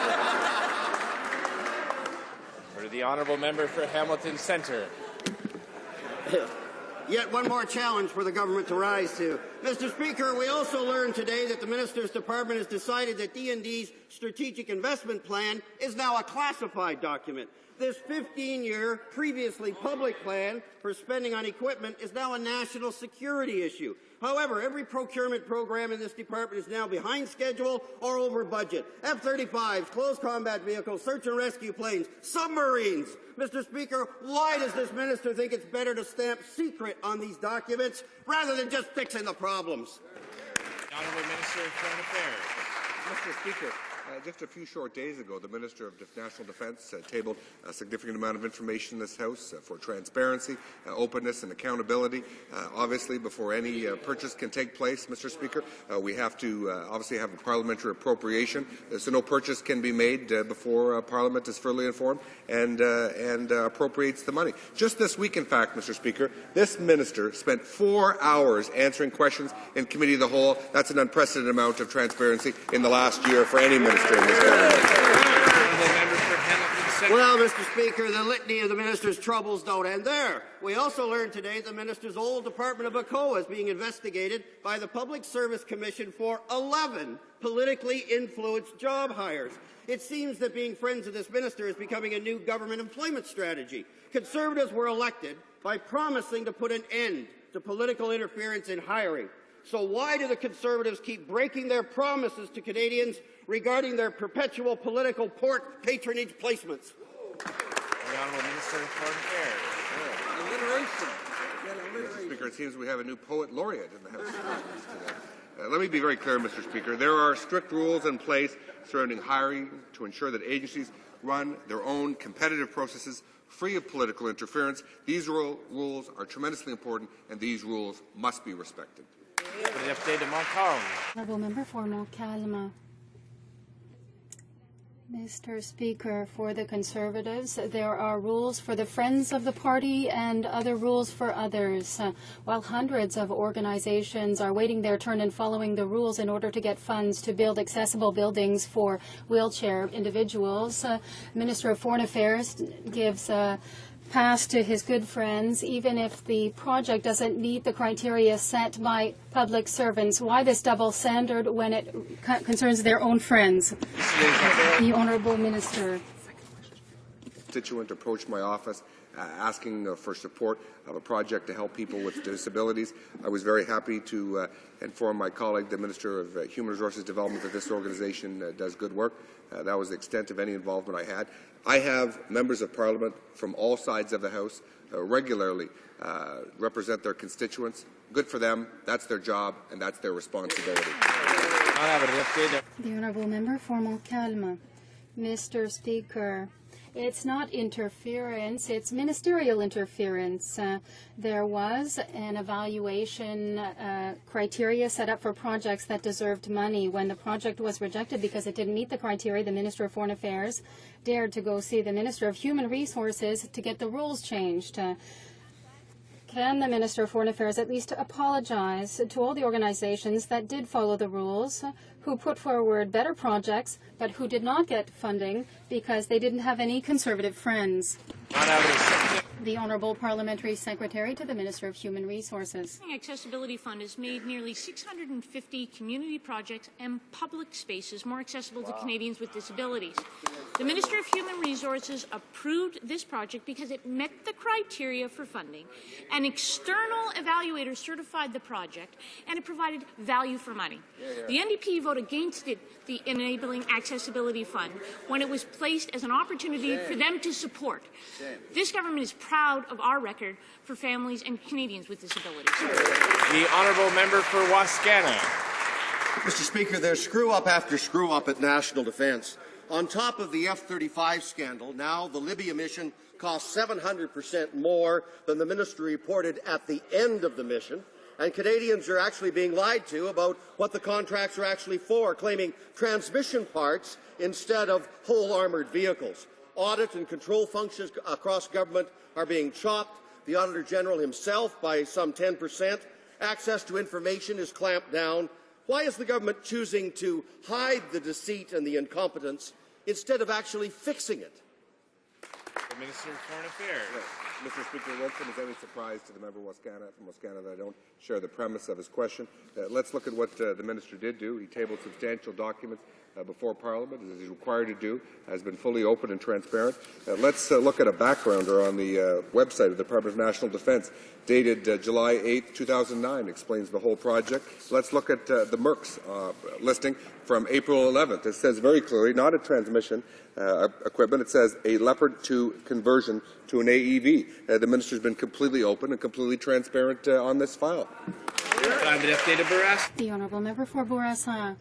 Mr. Speaker, when they say that the costs in Libya, despite the answers given by the Minister of Foreign Affairs, went from $50 million to $350 million, and that 3 days before the end of that very mission, the minister said on TV that it was still under the $60 million threshold. So good thing he wasn't in the cockpit when they were bombing, because they would have missed their targets, just as they're missing their budgetary targets. Is there a pilot in the plane? Is there a minister who is head of national defence? Honourable Minister of Foreign Affairs. The men and women of the Canadian Forces did an exemplary job on behalf of Canada. They helped to defend civilians on the ground in Libya. Did an exceptional job. The minister came forward with what were the costs associated with the mission. He tabled them before this House. There are obviously incremental costs and obviously costs with respect to the assets that were used that were already in Canadian ownership before the initiative. The good news is, Mr. Speaker, is the Canadian Forces did an exemplary job defending innocent civilians on the ground in Libya, and we should all be tremendously proud of them. For Scarborough, Guildwood. Mr. Speaker, the issue is the military, is the minister, not the military. On Wednesday night, surrounded by the Deputy Minister and the Chief of Defence Staff, the minister could not even tell the House the cost per flying hour of the F-18s, an airplane we've had for 30 years. It's therefore no surprise that they've grossly understated the cost of the Libyan mission.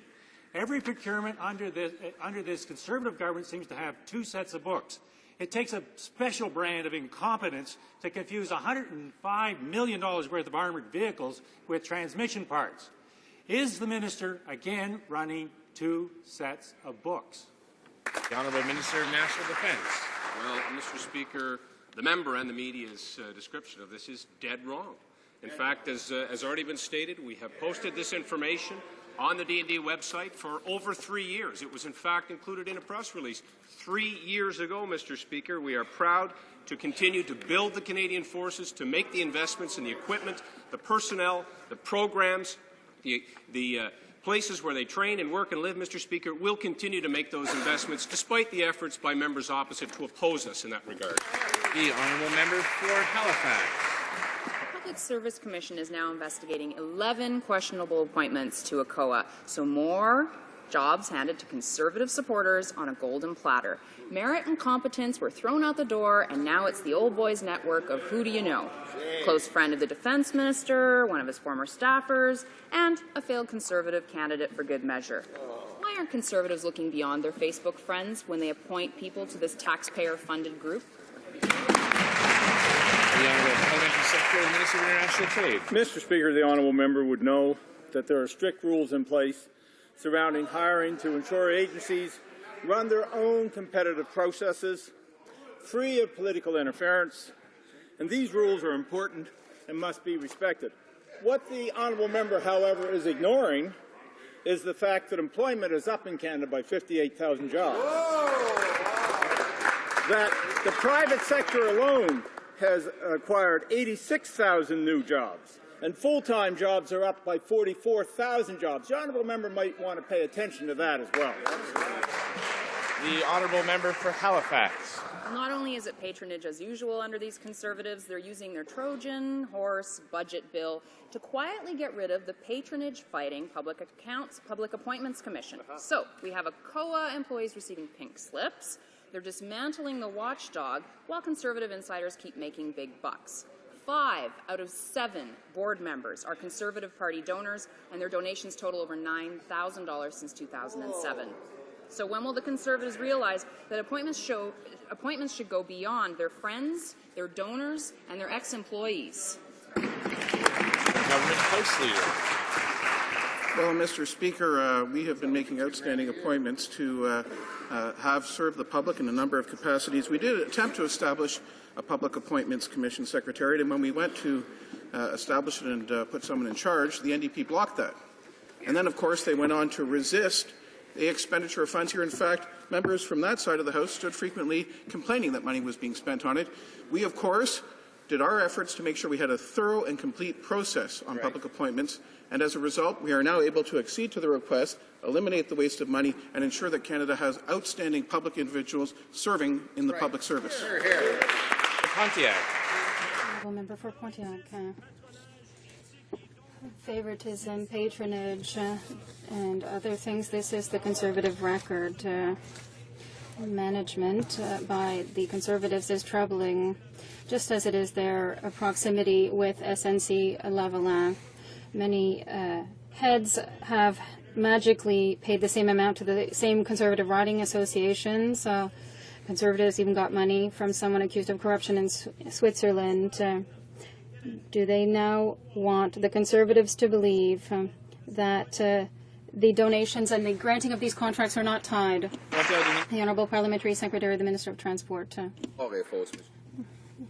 Premise of the question is false, Mr. Speaker. Why is the NDP repeating to the House of Commons the same allegations with regard to the calls and their member has had to apologize? Why are they attacking us for getting legal donations, as did the leader of their party, who got the same kind of donation from the same individuals? It's because the NDP does not want to talk about the 750,000 new jobs that have been created. Canadians are happy. The New Democrats should do the same. The honourable member for Pontiac, obviously, the premise of his answer is false, and I would invite the Parliamentary Secretary to repeat those false allegations outside the House.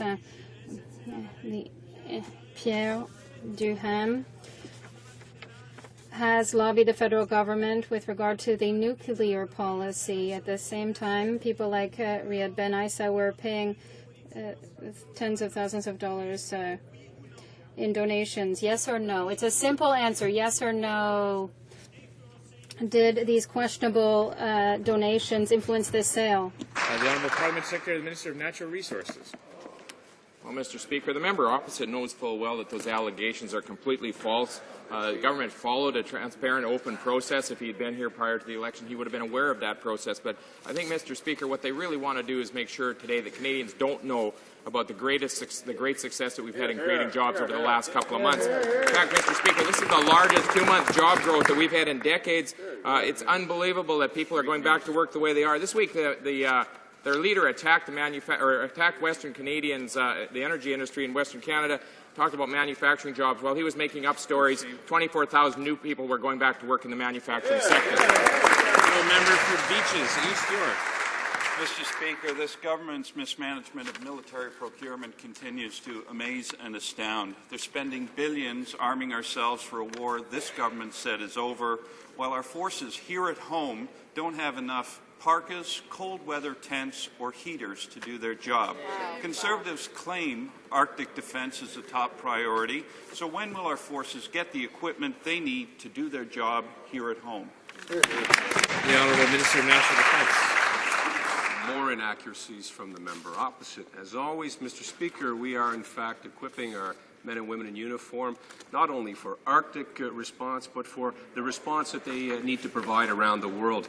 This gives our forces the unique ability to respond to the many different environments in which they work. In fact, the Canadian Army is very well equipped to participate in the Canadian Forces' various exercises in the Arctic in both winter and summer conditions.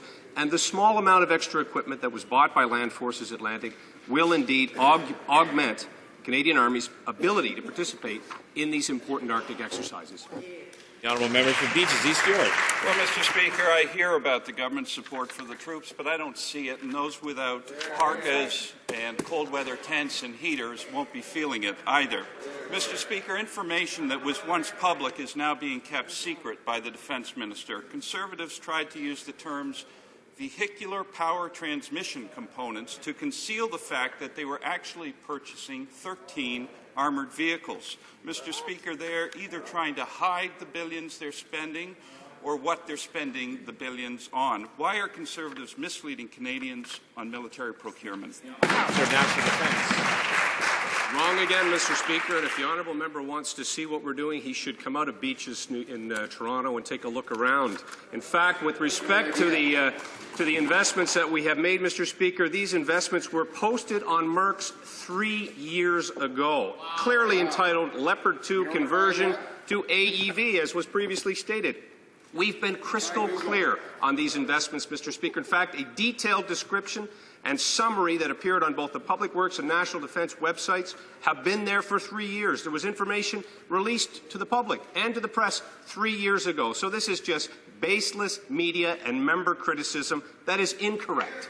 The Honourable Member for Abitibi-Témiscamingue. Let's be serious. Management of military procurement is totally flawed. While the Prime Minister goes every year to the Canadian North for a photo op, we can't even get coats for our Canadian forces for them to conduct missions in the Arctic. Talk about an equipment shortage. It's really outrageous to see the Conservatives accusing the opposition of not loving or supporting the troops and not wanting to give them the best equipment, and yet they can't even give them basic equipment for missions in the Arctic. How can they justify this? The Honourable Minister of National Defence. Well, Mr. Speaker, we speak the truth. The member opposite and her party absolutely oppose every investment that we make in the Canadian Forces, so that's well documented. It's also well documented on D&D websites, Public Works websites, the investments that we have made for years, Mr. Speaker. In the Arctic, we have augmented the equipment that the Canadian Forces need to conduct operations there, to conduct training, and I want to go on record as congratulating the Prime Minister, the first in history to be spending so much time in the Arctic and so much time supporting the Canadian Forces. The Honourable Member for Abitibi-Témiscamingue. Mr. Speaker, if we talk about Libya, I think the minister is really bad at math. His trouble adding has already led us to an underestimation by $10 billion of the cost of the F-35, and now he is repeating it again with the cost of the mission in Libya. Last October he said, and I quote, "We're talking here about less than $50 million, except that today we have learned that the cost is 7 times higher, some $350 million. Why is the minister not able to be honest when it comes time to give the real costs?" Honourable Minister of National Defence. Once again, that is false, as always, Mr. Speaker. It was, as of October 13th, figures that I've received from the Department were under $50 million. Of course, the mission went on. There were extensions, Mr. Speaker. There was, in fact, then the cost associated with bringing equipment and personnel home. This is incremental costing, Mr. Speaker. I think the member has been around long enough to understand that. So, as I have stated, earlier numbers show that these expenditures to October 13th were accurate, were correct. There were further costs incurred, of course, Mr. Speaker, and as we have seen, twisted logic tells us that they were withheld by table. The honourable member for Gatineau. Mr. Speaker, they're not even able to control expenditures in their own areas of jurisdiction, and they want to give the provinces a lesson. Let's take the example of the Minister of Public Safety, who this week had intervened in provincial jurisdiction with regard to gun registry. Ontario warned the minister that it would ignore this invasion in its areas of jurisdiction and continue what needed to be done in the interest of public safety, which is to keep a gun registry or sale registry. Will the minister put an end to his political interferences in provincial business that does not concern him? The Honourable Parliamentary Secretary. Opposite is completely incorrect. Our legislation ended the long gun registry across Canada, and the minister has been very clear that we expect jurisdictions to respect that, who are working under federal law. Bill C-19 should be complied with, the spirit and the letter of the law, and the minister directed CFOs throughout the province and the RCMP to comply with that. Thank you. The honourable member for Vancouver Quadra. Mr. Speaker, millions of Canadians volunteer and donate to charities and NGOs to help build a better Canada. And the non-profitable and charitable sector employs millions, and it's worth billions to our economy at little cost to the taxpayer. Yet the Conservative government is engaged in a political witch hunt designed to muzzle and punish anyone who disagrees with them. If you're an NGO and you don't agree with the government, they will undermine you, they will audit you, they will demonize you, and they will eliminate your funds. Why is the government trying to systematically dismantle this vital part of Canadian society? The Honourable Minister of National Revenue. Mr. Speaker, we do agree that charities are a vital part of Canadian society. So I want to be clear, the rules for allowed charitable activities are long-standing and they are not being changed. We do understand that charities do great work across the country, and we do encourage Canadians to donate generously. But when Canadians donate to charities, Mr. Speaker, they want to know that their donation is being used for its intended purpose. Here. The honourable member for Vancouver Quadra. Shh, order. Sorry? The honourable member for Vancouver Quadra. No, Speaker, Etobicoke North. Sorry, Etobicoke North. I had Vancouver This Quadra. government has been attacking the reputation of NGOs with which it disagrees. The Environment Minister is quick to deflect questions about his shameful attacks by citing the work of a Senate committee on the NGO issue. Unfortunately, this Liberal proposed study in the Senate has been blocked by Conservatives in the Senate. Will the government commit to holding fair and thorough hearings on this very important issue? And will the Environment Minister appear before Senate committee to explain his outrageous accusations against reputable Canadian charities? The Honourable Minister of National Revenue. Thank you, Mr. Speaker. Order. We have announced measures in our budget to provide more education to charities to ensure that they're operating within the law and more transparency for those Canadians who donate so generously. In order to protect Canadian interests, Mr. Speaker, we have a duty to ensure that these organizations are operating properly and in compliance with federal laws. We're taking action so that Canadians can be assured that charities are using their resources appropriately. The honourable member for Charlottetown. Mr. Speaker, I wonder if we could get an update from the Minister of National Defence as to how he's getting along with reading that federal court judgment that ordered the Conservatives to stop clawing back veterans' pensions. When I first asked him about that on May the 1st, he said that it was only a few hours ago since the court had issued the ruling and he needed time. Now it's been 10 days. So is the minister prepared to tell the House he won't appeal the ruling, or does he need more time to read the 31 pages? Minister of National Defence. Well, Mr. Speaker, I'll tell the legal expert opposite that this is, of course, a case that has gone on for years. This is a case that is being reviewed by the Department of Justice, and a decision will be coming. The Honourable Member for Rimouski-Neigette-Témiscouata Basque. Mr. Speaker, the government can try to disguise its budget law with slogans, but the fact is that it's going to affect almost all the aspects of Canadians' lives. And now the Conservatives are forcing the issue and want to avoid any kind of in-depth debate. Why do the Conservatives want to prevent Canadians from speaking out on this bill? Is it because that they know that with more information the Canadians won't like it? The Honourable Government House Leader. Mr. Speaker, we have had the longest debate on a budget bill for 20 years.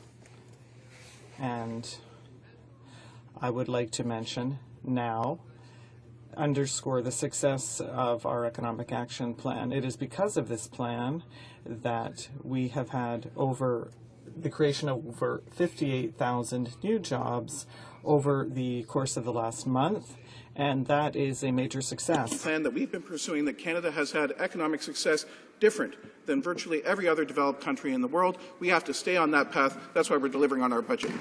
The Honourable Member. I would also like to inform the Government House Leader that on our side, this Budget Implementation Act, in fact, over half of the bill includes measures that were not announced in the budget. For example, the health of Canadians, the retirement, the future of our children, and there are cuts to public services and social programs. And this government has already lost the support of Canadians.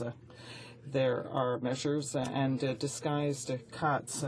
For example, the ones imposed on the Commissioner of Official Languages. Why is the government refusing to show transparency and accountability? Honourable Government House Leader. Comprehensive economic action plan. Our budget seeks to assure Canada's economic success in the short term, the medium term, and indeed to ensure long-term prosperity. That plan includes harnessing the tremendous potential Canada has in our resources, in the most skilled workforce in the world, and an important part of that plan is working to ensure we have a balanced budget so we don't go down the path of other countries that can't manage their debt, that can't manage their deficits, that can't deliver social services as a result. We won't go down that path. We're going to stay on the path that has delivered more than 750,000 new jobs since the economic downturn. That's the path Canadians want us on. That's why they want us here working to make decisions, and we're going to do that with this budget. The Honourable Member for London Fanshawe. Changes in the budget to avoid accountability is simply wrong, Mr. Speaker. Another hidden change, cutting employment insurance and gutting the appeals tribunal. Instead of supporting separate tribunals with dedicated staff, we now have one big tribunal with a fraction of the staff. Asking 70 staff to review over 30,000 appeals is not going to make the system efficient. It will grind it to a halt. And this government knows it. Why is the minister using these underhanded tactics to cut services for Canadians? The Honourable Parliamentary Secretary. Thank you, Mr. Speaker. We're combining several tribunals and boards that are appeals for at HRSDC into one organizational structure. This means a simple, more efficient, single window for Canadians to access appeals and the appeals process, something Canadians are looking for. The expertise of individual boards and tribunals will be maintained. Thank you. The Honourable Member for London Fanshawe. Mr. Speaker, fewer Canadians than ever can access the EI under the Conservatives, and the government should hang its head in shame. But it gets worse. Now the minister is giving herself exclusive powers to force unemployed professionals to take unskilled jobs, or pushing unemployed fishers to take construction jobs. The minister gives no explanation or justification but barrels ahead with these sweeping changes. Why does this minister think she should have the power to decide what is suitable employment for anyone? The Honourable Parliamentary Secretary. Well, Mr. Speaker, these allegations are simply false. This government is focused on job creation, economic growth, and long-term prosperity for the country.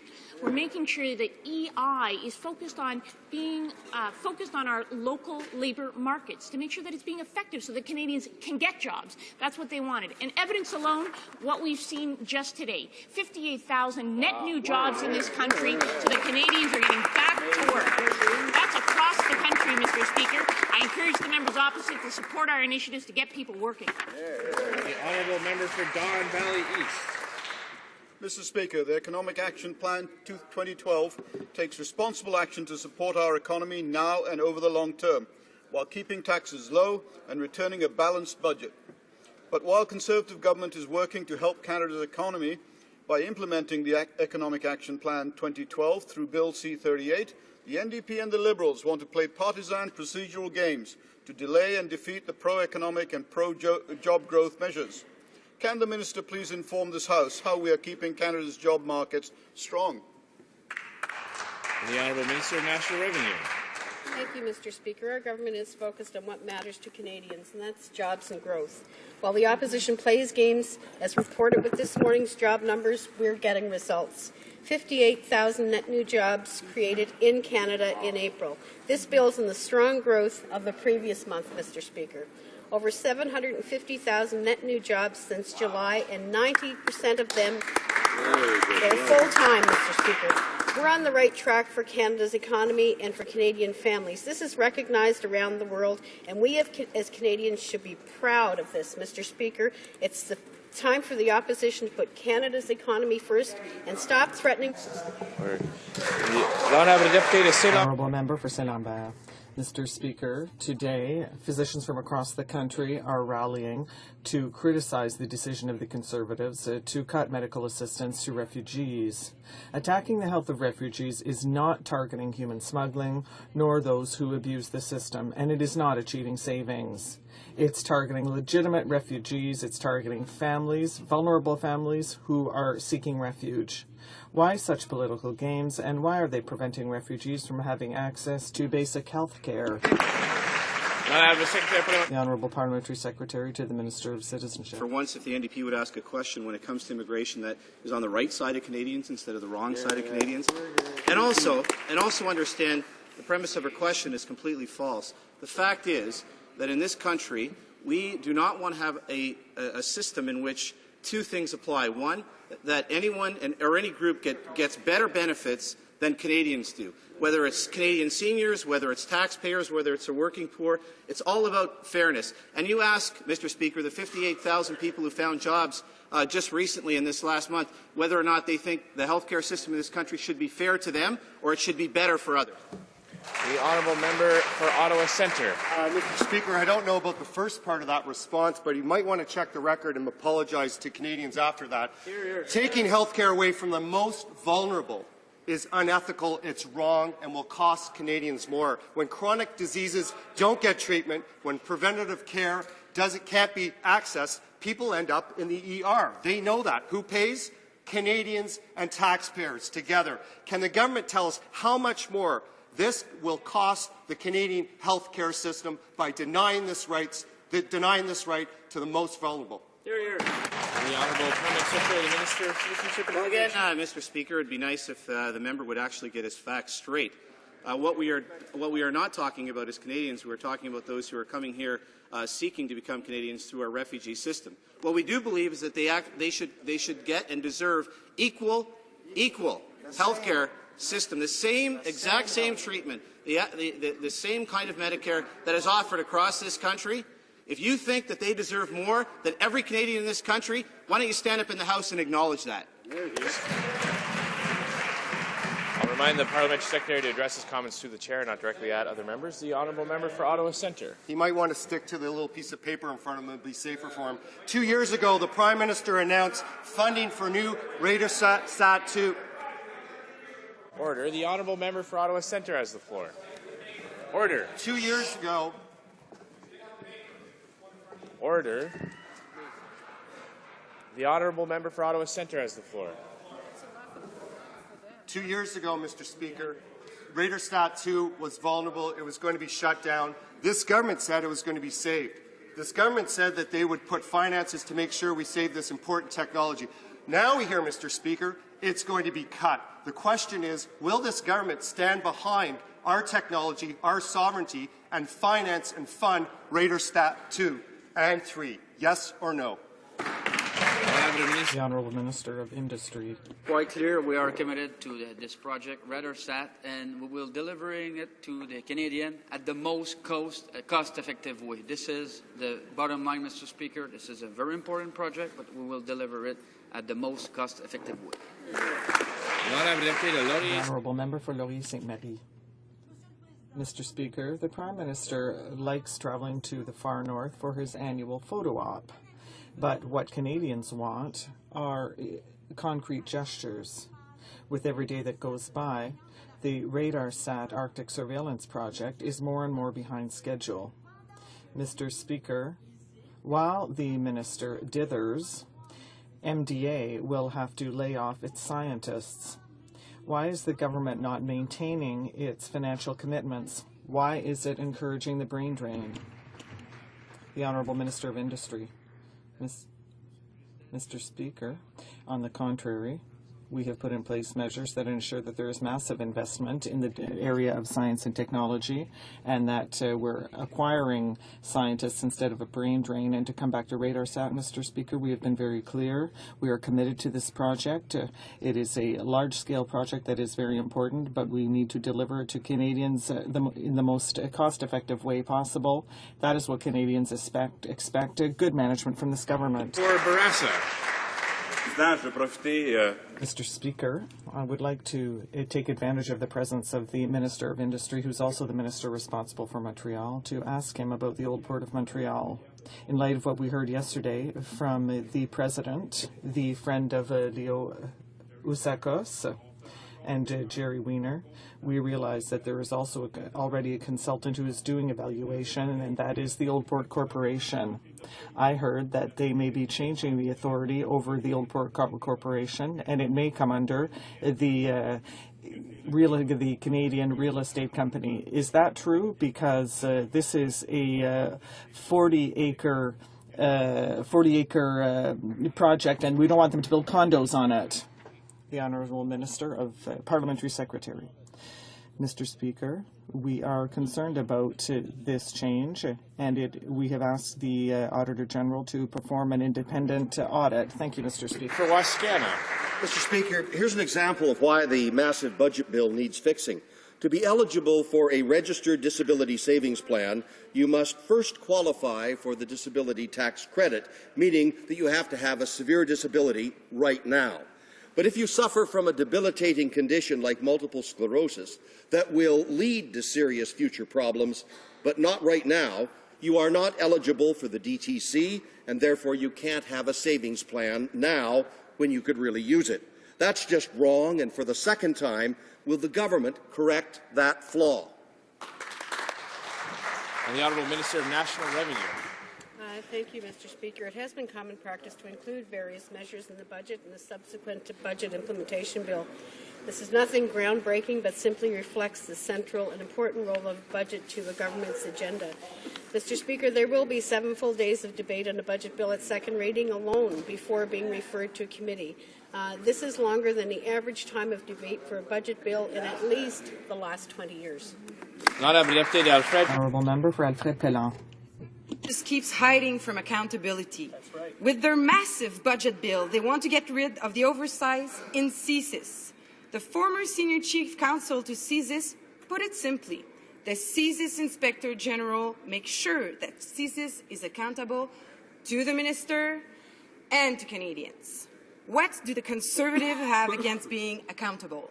The Honourable Parliamentary Secretary of Public Safety. Thank you very much, Mr. Speaker. And again, I reject the premise of the opposition's question.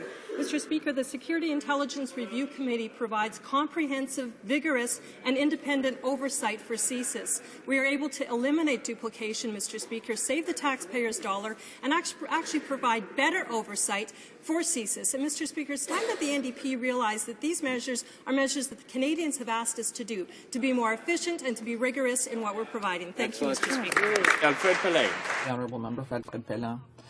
When we watch this government, it's as if having an oversight mechanism is an obstacle for it, and they have to get rid of it as soon as possible.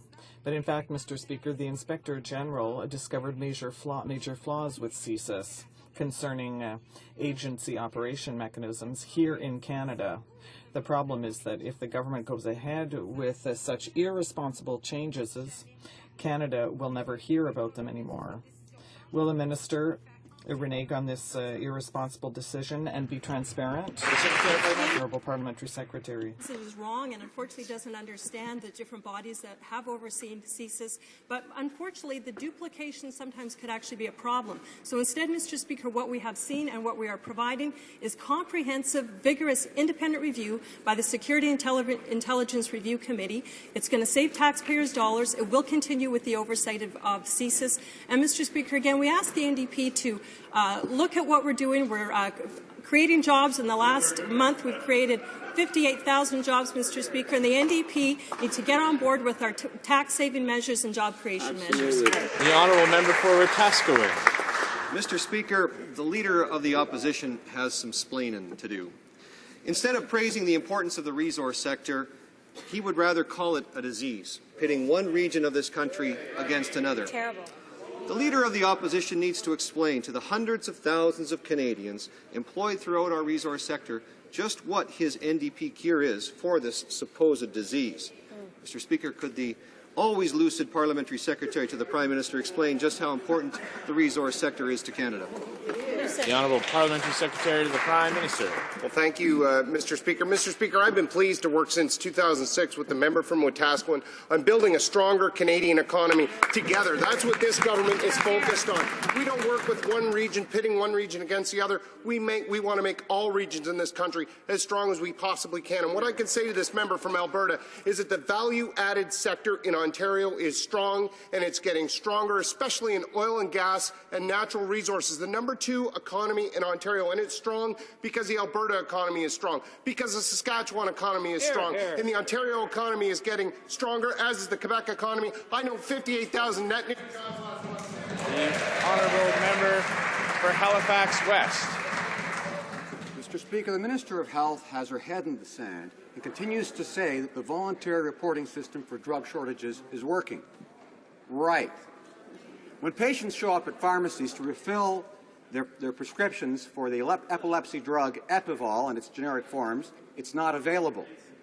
There's no information about this on the drug reporting sites. So if the voluntary reporting system is working, can the Minister explain why doctors and pharmacists and patients can't find out when Epival will be available? Can she tell us when it will be available? The Honourable Minister of Health. Thank you, Mr. Speaker. Mr. Speaker, as we all have settled on, the shortage resulted from decisions by the provinces and the territories to sole source their drug contracts. Our role is to ensure that drugs are safe before they enter the market. We are working around the clock to address this issue by identifying new suppliers for the provinces and the territories and fast-tracking approvals and providing access to the National Emergency Stockpile System. In fact, Mr. Speaker, we have approved 16 replacement drugs and approved more than 120 drugs through the Special Access Program since the drug shortage occurred. Thank you, Mr. Speaker. The honourable member from Montmagny, Lillet, Kamouraska, Rivière-du-Loup. Mr. Speaker, the Conservatives and the credit card companies are hiding behind an inadequate code of conduct. Of course, it is the consumers and the SMEs who are paying for it. The Canadian Federation of Independent Business and the Competition Bureau agree the obligation to honour certain cards and to absorb additional fees are tying small businesses' hands. Will this government finally listen to the legitimate requests of a pillar of our Canadian economy, our small business and small business people? The Honourable Minister of National Revenue. We heard the concerns of small businesses raised, and we did introduce our Code of Conduct. The Code has been welcomed by consumers and business groups, especially small business, Mr. Speaker. The opposition voted against the Code and against supporting small business and consumers. We continually monitor compliance. Any possible violation will be investigated. And, Mr. Speaker, we have the power and ability to make the Code involuntary if necessary. And I will just offer this quote from the Canadian Federation of Independent Business, who said, "The Code has served merchants extremely well. It has done an excellent job in ensuring some fair ground rules and maintaining Canada's low-cost." The honourable member for Brandon Souris. Speaker, after the Liberal decade of darkness, our Conservative government has re-equipped the Canadian Armed Forces. After years of Liberal neglect and NDP indifference, our military is finally getting the tools it needs. I'm proud of our government's record, and we do tell Canadians about these investments. Mr. Speaker, today there's a media report on the new armoured engineered vehicles that suggests the government should have communicated its intentions to Canadians. Can the minister confirm that this was done, and when? The Honourable Minister of National Well, yes, I can, Mr. Speaker. I want to thank the member from Brandon Souris, home to the great Canadian Forces Base, Shiloh. And as he said, the media and opposition's criticisms, in fact, on this defence project and on the Libya costing are baseless and incorrect, a result of poor research and blind partisan. The Merck's posting is clearly describing these projects. It's a detailed project description, and summaries appear on both the Public Works and National Defence websites. We can table them. For almost 3 years, that information has been publicly available, Mr. Speaker. It was provided to the media and the general public July 8, 2009. This will add to the great job numbers that are out today and continue to support the Canadians. Honourable Member for Repentigny. Mr. Speaker, May 1st was the International Workers' Day. In order to underscore this event in a symbolic manner, employees from the Mabe, Avios, and Electrolux plants joined in a march through the city of L'Assomption. These workers have one thing in common. Over the past year, they've received the sad news that their plant is closing and they will be losing their jobs. My fellow citizens want to know what is the government going to do to stop this bleeding and to convince these plants to stay here and take advantage of our high-quality labor force. Honourable Minister of Industry. Mr. Speaker, we don't want to do what the NDP is suggesting, that is to increase the tax burden for businesses, and we want to reduce red tape. Canada is now rated as the best place to do business, and if I look at Quebec, we've created 23,000 new jobs, and in the manufacturing sector, Mr. Speaker, we're talking about 24,000 new jobs. So, Mr. Speaker, that brings results, and if we do what the NDP is suggesting, then it will be bad for the Canadian economy, and I can reassure Canadians that we'll never go down that path. Thank you, Mr. Speaker. I'm concerned that the Conservative members who are speaking to this issue of the recent comments of the official opposition leader are distorting what's a well-known term in economic literature. It should not be that controversial to recognize that since 2008, the Organization for Economic Cooperation and Development has warned Canada that by distorting our policies in resource development, we are creating unnecessary impacts through something called Dutch disease. I've heard there are people who've studied economics in the Conservative ranks. Could they please explain to their colleagues what the term means and that it's not calling any section of this country in any derogatory term whatsoever? It's an economics issue. It's valid. It should be discussed. The Honourable Parliamentary Secretary to the Minister of Natural Resources. Mr. Speaker, we all know that the member opposite and her party would love to stop resource development in this country. The reality is we now have the largest two-month job growth in decades. She should be standing up and congratulating us on that. While the NDP member was attacking Western Canadians, it turns out Canadians actually weren't listening. Instead, they were going back to work. 58,000 new jobs last month, 24,000 of them in the manufacturing sector that she talks about. The problem on the other side isn't Dutch disease, it's foot-and-the-mouth disease.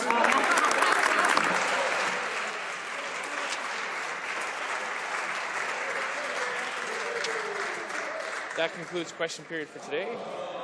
Tabling of documents. A point of order. The Honourable Minister of National Defence on a point of order. Speaker, I'm rising on a point of order to ask for unanimous consent that I'm able to table the Merck's documents that demonstrate on the D&D website as well as on the Public Works website. There was ample information available on projects that are incorrectly being reported today and was alleged by members opposite was information not available. I'd like to table proof positive of that information that was available to all Canadians 3 years ago.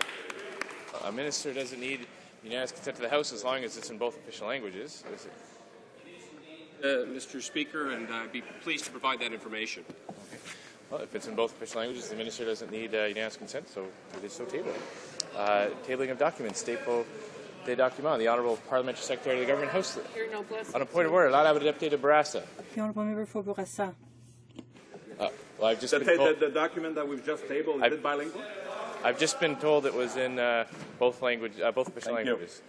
The Honourable Parliamentary Secretary to the Government House Leader. Thank you, Mr. Speaker. Mr. Speaker, pursuant to Standing Order 36.8, I have the honour to table in both official languages the government's responses to 12 petitions. Tabling of documents. Dépôt de documents. Introduction of government bills. Déclaration de ministres. Statements by ministers. Parliamentary delegations. The honourable member from Abitibi-Témiscamingue on a point of order.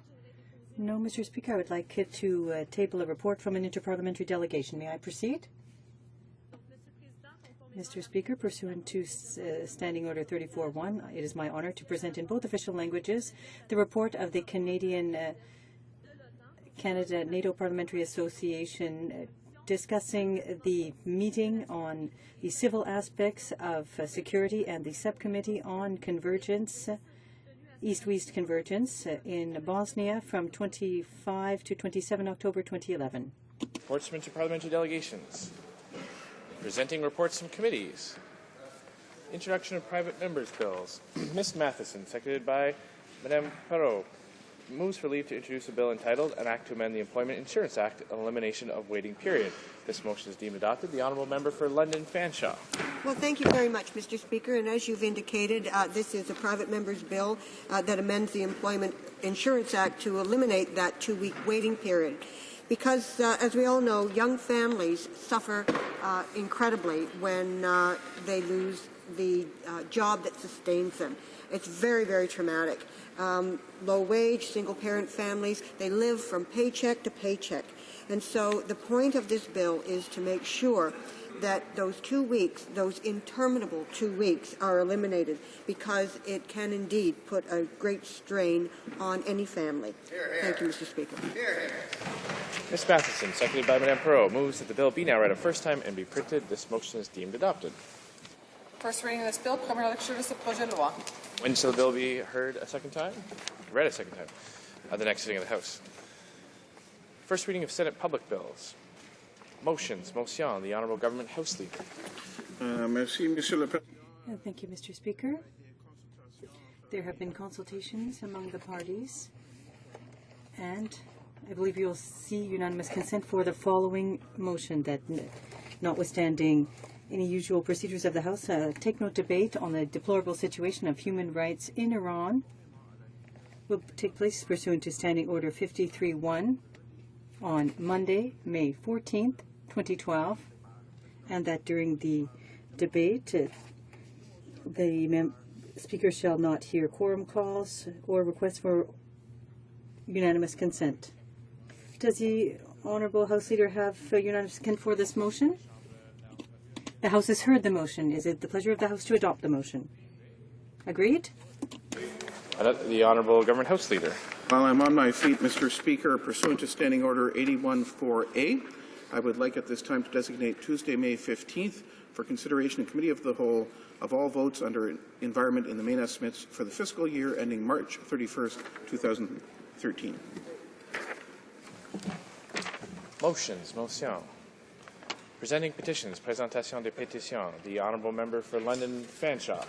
Thank you very much, Mr. Speaker. And today I am presenting two petitions. The first from the students, parents, and community of John Paul II Secondary School in London. And these community members ask Canada to draw attention to the situation in Attawapiskat.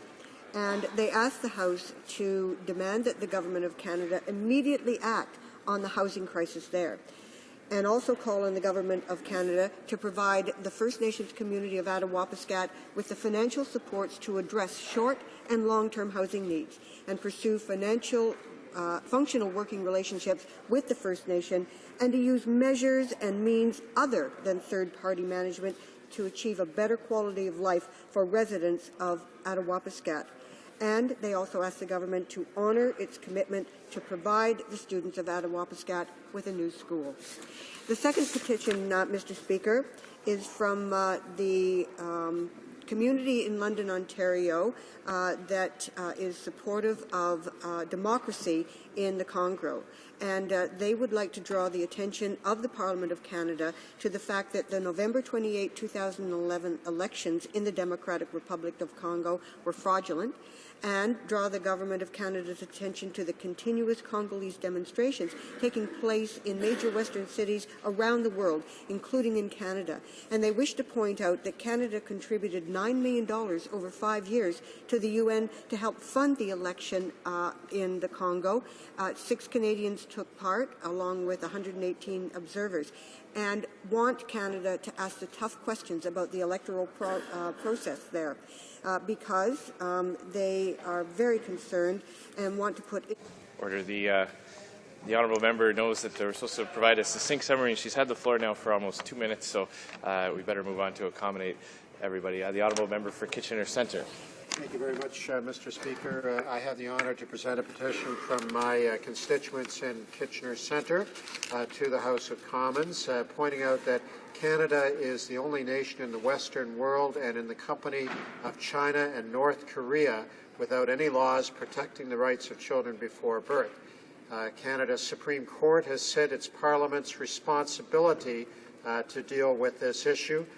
They would call upon the House of Commons to enact legislation to restrict abortion to the greatest extent possible. As you know, I'd be happy if we could just have an informed discussion about the rights of children before birth. Thank you very much, Mr. Speaker. The honourable member for Etobicoke North. Mr. Speaker, this petition is regarding CCSVI. Yesterday marked the 2-year anniversary since I first asked for an emergency debate on CCSVI in this House. In 2 years, 800 Canadians died of multiple sclerosis. It is also 2 years since the member of St. Paul's and myself began asking for a registry and clinical trials for CCSVI. The government eventually committed to both. Unfortunately, neither has begun. I remember all those we have lost and their families. The petitioners call for the Minister of Health to consult experts actively engaged in diagnosis and treatment of CCSVI to undertake Phase 3 clinical trials on an urgent basis at multiple centres across Canada and to require follow-up care. Thank you, Mr. Speaker. L'honourable Deputy Terrebonne. The Honourable Member for Terrebonne-Blainville. Thank you, Mr. Speaker, and I'm pleased to rise to present a petition signed by peoples across the country who are very disappointed with the government's decision to cut the Katimavik program. This petition calls on the government to recognize that there are many young people who were expecting to participate in the program to begin in July, but will not be allowed to do so. They are calling on the government to allocate funds reallocate funds for this program. Pitt Meadows Maple Ridge Mission. Thank you, Mr. Speaker, and I have the honour to present 2 petitions today, signed by constituents in the riding which I represent. They're both on the same topic. They're concerned. The petitioners are concerned that Canada's 400-year-old definition of human being says a child doesn't become a human being until the moment of complete birth, which in their opinion is contrary to 21st century medical evidence. So they're calling upon Parliament to confirm that every human being is recognized by Canadian law as human by amending Section 223 of our Criminal Code. Thank you, Mr. Speaker. The Honourable Member for Laurier-Sainte-Marie. Thank you very much, Mr. Speaker. I have 2 petitions to present today. The first reminds us that the Secretary-General of the UN, Mr. Ban Ki-moon, has proposed the holding of a summit on nuclear disarmament, and that in 2010 the Senate and the House of Commons voted unanimously on a motion to encourage the government to implement an initiative based on diplomacy worldwide in support of this initiative to prevent nuclear proliferation. Signatories of this petition call on members of the House to invite all states to join Canada and to hold discussions with a view to banning nuclear weapons. The second petition, Mr. Speaker, deals with a topic of interest to thousands of Canadians, old age security. It calls upon people to maintain funding for OAS and to proceed with the required investments in order to enhance GIS amounts and to lift all seniors out of poverty. Merci, Monsieur le Président. Thank you, Mr. Speaker. I have two petitions to present today. The first deals with the importance of free, full, and completely independent elections with the scandals and the past election. Petition signatories to this petition from Toronto and Montreal call on the government to set up a complete independent commission to determine who is behind the scandal in the most recent election. Is relevant this week. It's this week many people around the world celebrate Falun Dafa Day. And on behalf of petitioners from Guelph and Waterloo region, I place before this House, as many other members have marked, these occasions in relation to the persecution of practitioners of Falun Dafa, Falun Gong around the world, but particularly in China. I'm mindful, as we call for their human rights, that we also call for human rights for people within Tibet, for Tibetan monks, and for Christians within China who are unable to practice their faith. Thank you, Mr. Speaker. Presenting petitions. Présentation des pétitions. Questions on the order paper. The Honourable Parliamentary Secretary of the Government House Leader. Thank you, Mr. Speaker. Mr. Speaker, the following question will be answered today, Q 557. Furthermore, Mr. Speaker, if questions Q 552, 553, and 554 could be made orders for returns, these returns would be tabled immediately. Is it the pleasure of the House that questions 552, 553, and 554 be made orders for return and that they be tabled immediately? Agreed. Agreed and so ordered. The Honourable Parliamentary Secretary. Thank you once again, Mr. Speaker. Lastly, I ask that the remaining questions be allowed to stand. Is that agreed? Agreed and so ordered. The Chair has notice of a request for an application for an emergency debate, and I'll hear the Honourable Deputy de Rimouski-Nejet. The Honourable Member for Rimouski-Nejet-Témiscouata-les-Basques. Thank you very much, Mr. Speaker. I'm pleased to rise to call for the holding of an emergency debate on the opportunity to divide Bill C-38, the Budget Implementation Bill. Now, as you're undoubtedly aware, Mr. Speaker, a week ago, the Honourable Member for Parkdale Hyde Park, the leader of our party, and to myself tried to work with the government in order to split the bill, to divide it into various components that would enable us to take a better look at this bill. It's a very broad-ranging bill with a broad scope. It will affect more than 60 acts, and that is why we need to have an in-depth consideration of it. This has been our position as a party since the beginning. And as you know, Mr. Speaker, according to procedures of the House, an emergency debate is acceptable when the House can't be apprised of an issue in a reasonable time, within a reasonable time frame, and that is the case here. According to the same document, an emergency debate must deal with an issue of importance to the people of Canada, and that too is the case. This request meets the requirements of the standing orders. Because of the time allocation it's imposed, it's impossible for us to take an adequate look at the bill. The government has refused to split the bill into different parts so that the various committees could study those aspects. I therefore think that it's important for this House to hold an emergency debate on the matter so that Canadians can be better informed and so that we too, as parliamentarians, can gain a better understanding of all of the aspects of the bill. Therefore, I would request the authorization to hold an emergency debate in the Chamber. On the same topic, the Honourable Member for Halifax. Thank you, Mr. Speaker. As you know, I wrote to you earlier today requesting an emergency debate on the refusal of the government to split the omnibus budget bill up into two separate pieces for proper study at the proper committee. As you know, from this letter, selon l'ouvrage de la procédure, according to documents, the document on parliamentary procedure, an emergency debate is legitimate when it's impossible to seize the House within a reasonable time frame of these issues. And this is currently the case. Is moved by this government to limit time for debate, and as this is the last day of debate on the Omnibus budget, I believe that this warrants an emergency debate. It is the case that we have a budget before us that's over 400 pages long, when historically budgets have been about 30 pages long, and it touches everything from environment to old age security, assisted human reproduction, employment equity, CSIS, the SEEDS Act, telecommunications. It really does touch the lives of every Canadian as far as I'm concerned.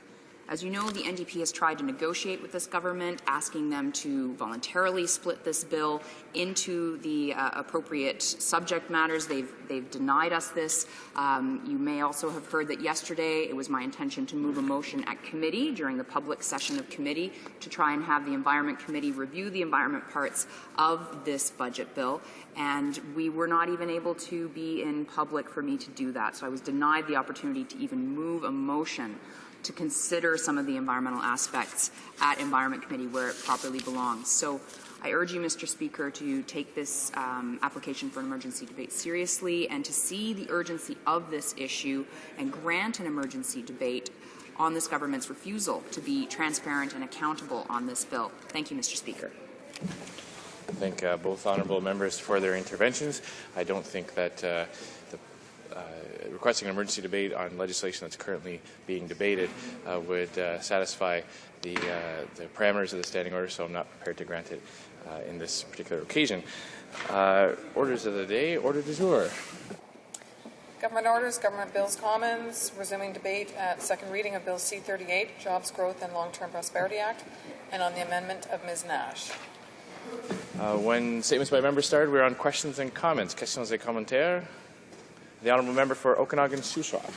Thank you, Mr. Speaker. And I just want to say I listened to my colleague from British Columbia earlier and commend her and all the good work she does in protecting the environment. And we on this side are also concerned about protecting the environment. But related to our bill, this is a comprehensive bill that has a plan in place for jobs and growth. And she knows that the province of British Columbia for a number of years has been requesting the federal government to streamline the environmental review process in that to stop the duplication. That's one issue. And the other one is to make the process in a timely fashion. And so could she tell me, is there any compromise to the actual regulations? No, there's not. It's simply the fact that we are trying to do it in a more timely fashion and to cut the duplication of the reviews. And so I would just say to the member, we are on this side concerned about the environment, and we are simply trying to expedite this. So this could be part of the. We're not saying that we're doing it to make sure that there's a yes answer to the applications. That's not the case. We're simply saying that those applicants that are for resource development or whatever the application is for on the environmental review, that they get a timely yes or no answer, and that's the important thing. Order, please. I'd like to give the honourable member from Saanich and Gulf Islands an opportunity to respond. Thank you, Madam Speaker. And I want to thank my friend, the honourable member for Okanagan-Shuswap, for the question and the respectful way in which it was posed. And I'll return it with equally good spirit. My concern is exactly what he's put his finger on. There are ways to make the process work for everyone more expeditiously. I mentioned in my speech that under the existing law, timelines can be placed by a minister on the times of a panel review. It doesn't require repealing the Act to do that. The industry was pleased with the progress being made under the environmental assessment to have timely reviews. There are ways to ensure federal-provincial cooperation, but this has gone too far by completely repealing the Act. What we've done is not to amend an existing Act or to find compromises within an existing Act, but to destroy an existing Act and replace it with something that is, and I can tell you from having read this Act over and over again, the new Canadian Environmental Assessment Act 2012, 67 pages buried in the budget bill. As an environmental lawyer, I'm warning the House now, we're going to cause more confusion. Industries are not going to be more satisfied, and environmental reviews will not, it's a question of having to go faster. They won't happen at all, and they won't examine all the aspects of environmental, social, economic, and other unforeseen impacts. Resuming debate, the honourable member for Okanagan-Shuswap. Thank you, Madam Speaker. I rise in the House today to speak to Bill C-38, the Jobs, Growth and Long-Term Prosperity Act, legislation to implement key initiatives contained in the 2012 Economic Action Plan. When we introduced the first phase of this plan more than 3 years ago, the Canadian economy was threatened by a looming recession, begun beyond our borders, yet endangering our prosperity. Acting decisively, our Conservative government introduced temporary measures to fight the effects of the global recession through stimulus to safeguard jobs and protect Canadians' incomes, while making important investments to ensure long-term growth. Today, the positive impact of our plans is abundantly clear, despite the misguided commentary that we hear from the opposite side of the House. And don't take that opinion from me, Madam Speaker. Patricia Croft, former chief economist with RBC Global Asset Management, recently said that, and I quote, "In a global context, I think Canada is in a fabulous position.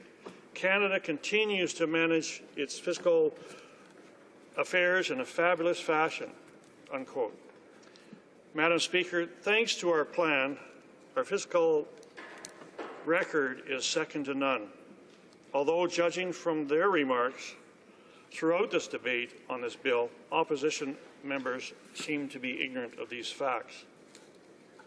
Both the IMF and the OECD have forecast that Canada will have among the strongest record of economic growth in the G7, both this year and next. Not only that, but for the fourth year in a row, the World Economic Forum has rated Canada's banks as the most solvent in the world. We all know that the prestigious Forbes magazine has ranked Canada #1 in its annual review of the best countries to do business. The three major international credit rating agencies, Moody's, Fitch, and Standard & Poor's, have reaffirmed their top ratings for Canada. Madam Speaker, I think it is clear to anyone who's listening that under our government's stewardship, Canada has weathered the economic storm with strength and that the world has noticed. This praise is not hollow, Madam Speaker. In truth, it speaks to the sound fiscal planning that has been the hallmark of this government. Our economic resilience reflects the actions our government took before the crisis, lowering taxes, paying down debt, reducing red tape, and promoting free trade and innovation. And I'm proud that the prudence continues to be reflected in Action Plan 2012 and in the measures that are contained in this Bill C-38. Madam Speaker, while my time is limited, I'd like to speak specifically to our government's actions to ensure the retirement security of Canadians, as these measures reflect our commitment to fiscal planning that is sustainable well into the future. Madam Speaker, this is of a particular importance to my constituents of Okanagan-Shuswap, as we are the #2 destination for Canadians to retire, and we actually have the largest seniors per capita in any place in Canada. Since 2006, our government has taken steps to strengthen Canada's retirement income system, including increasing the guaranteed income supplement for the most vulnerable seniors, introducing pension income splitting, increasing the age credit, and creating innovative savings vehicles like the tax-free savings account and pooled registered pension plans. Economic Action Plan 2012 takes further steps to ensure that Canadians will have access to a secure retirement for years to come by ensuring the sustainability of the old age security and the guaranteed income supplement by gradually, and I say gradually, raising the age of eligibility from 65 to 67 starting in 2023. The facts on OAS are clear. The OAS program was conceived at a time when Canadians were not living the long and healthy lives that we are today. We know with certainty that over the next 20 years, the number of Canadians over the age of 65 will increase from 4.7 million to 9.3 million. Consequently, the cost of OAS program will increase from $36 billion per year in 2010 to $108 billion per year by 2030. Meanwhile, by 2030, there will only be 2 taxpayers to support every senior, down from 4 to 1 in 2010. We are not the first government in the world to recognize this inevitable demographic reality. Many countries are increasing the age of eligibility of their public pension programs. Of 34 OECD countries, 22 have recently increased or announced plans to increase the eligibility age, including, and be forewarned, the list is long, Australia, Austria, Belgium, the Czech Republic, Denmark, Estonia, France, Germany, Greece, Hungary, Ireland, Israel, Italy, Japan, Korea, the Netherlands, the Slovak Republic, Slovenia, Spain, Turkey, the United Kingdom, and the United States. This change in Canada doesn't start tomorrow, Madam Speaker. It will start in April 2023 with full implementation by January of 2029. That's a 17-year notification period, and as such, it will not affect anyone who is 54 years of age or older as of March 31st, 2012. There's no question that this is the right move to ensure that our generous system of retirement benefits is there for Canadians when they need it most. Just listen to the words of the Globe and Mail editorial board, speaking directly the measures contained in this bill that our opposition is voting against. And I quote, "The 2-year deferral of the old age security for those now below the age of 54 is a fair and reasonable adaptation to an era of greater longevity and most prolonged healthy life. Likewise, the reform of the public sector pensions by higher employee contributions and the normal retirement age will before long greatly relieve strains on the public purse. The Prime Minister and the Finance Minister can and do truthfully say that the federal government's finances are on track. Ottawa's books of account are headed in the right direction. This is why the Conservatives were elected, to prudently manage public finances in a tumultuous time. Madam Speaker, Canadians have told us that as they live longer and healthier lives, many older workers wish to remain in the workforce and increase their retirement income. Our challenges to the OAS program reflects this new reality, while ensuring that the OAS program is on a sustainable path. To this end, we are also improving the amount of flexibility and choice Canadians can exercise by allowing the option of deferring take-up of their OAS benefits to a later time. This way, should Canadians wish to work and save a little longer, they will receive higher annual benefits when they eventually collect their pension. This, too, has received support from the strongest voice of Canada's small business community, the Canadian Federation of Independent Businesses, who has said that we are supportive of the idea that Canadians should be incented to work longer by receiving additional OAS if they push back their retirement. Further, we are working to provide increased support to the retirement income system with pooled registered pension plans. These will provide an accessible, large-scale and low-cost pension option to employers, employees, that are self-employed. Not only that, we will continue to deliver on our provinces to Canadians to keep taxes low and return to a balanced budget over the medium term. Thank you, Madam Speaker. Questions and comments? Questions et commentaires? Questions and comments? For Scarborough Southwest. Thank you, Madam Speaker. And I'd like to hear the member's take on the fact that so many changes are being put into this bill that really have no business being in a budget bill. Of course, the Prime Minister, when he was in opposition, said that an MP would have to go against their principles to vote for such a bill. And I would like to ask the member where perhaps his principles went. The honourable member for Okanagan-Shuswap. This bill is all about Budget 2012-13, and our first priority in this bill is jobs and growth. You know, this is a plan. This is a strategic plan to move forward. It's multifaceted and it's comprehensive.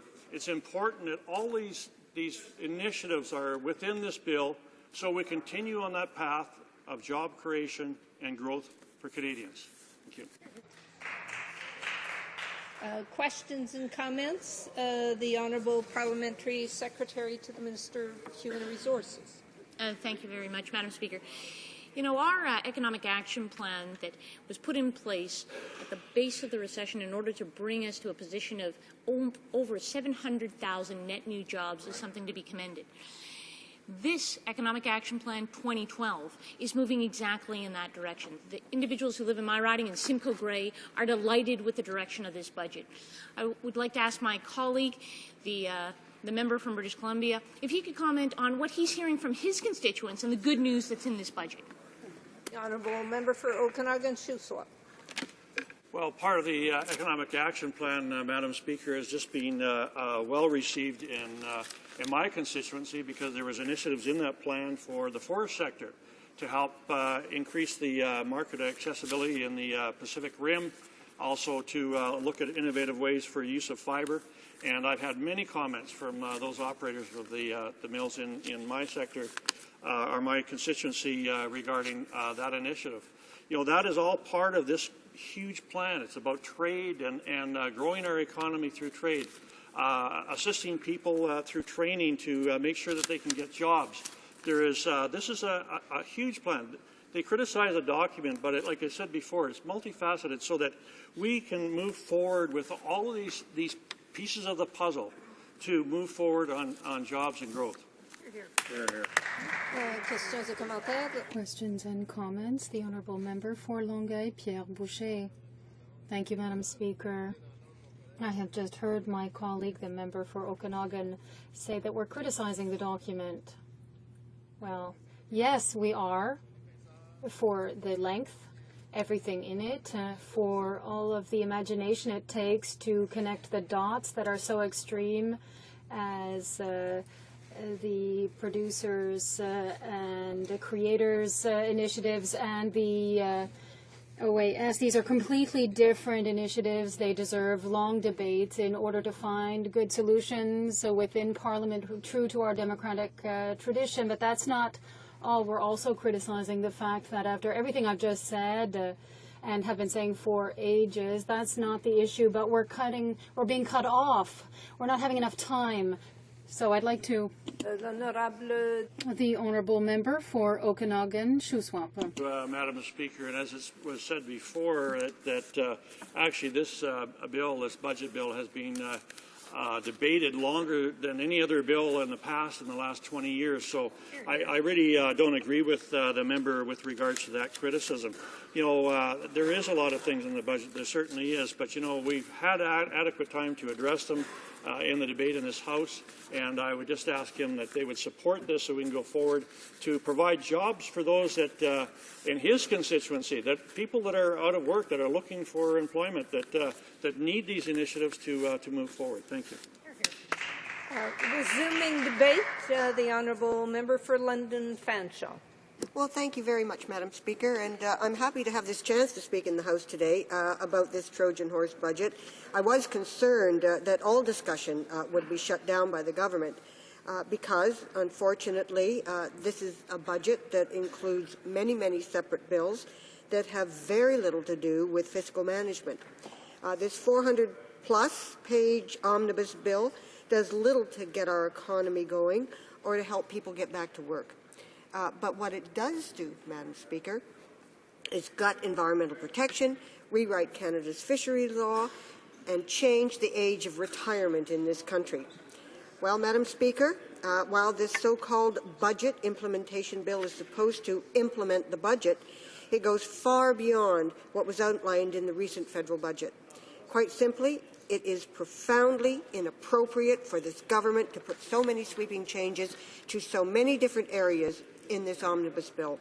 It's bad public policy, and it's becoming abundantly clear that the members opposite are trying to hide from their obligation to provide responsible oversight. Rather, they seem determined to avoid accountability. I want to highlight some of the key changes this bill makes. It raises the age of eligibility for OAS-GIS from 65 to 67. It repeals the Kyoto Protocol Implementation Act, meaning that the government is no longer required to report on its greenhouse gas emissions under the Act.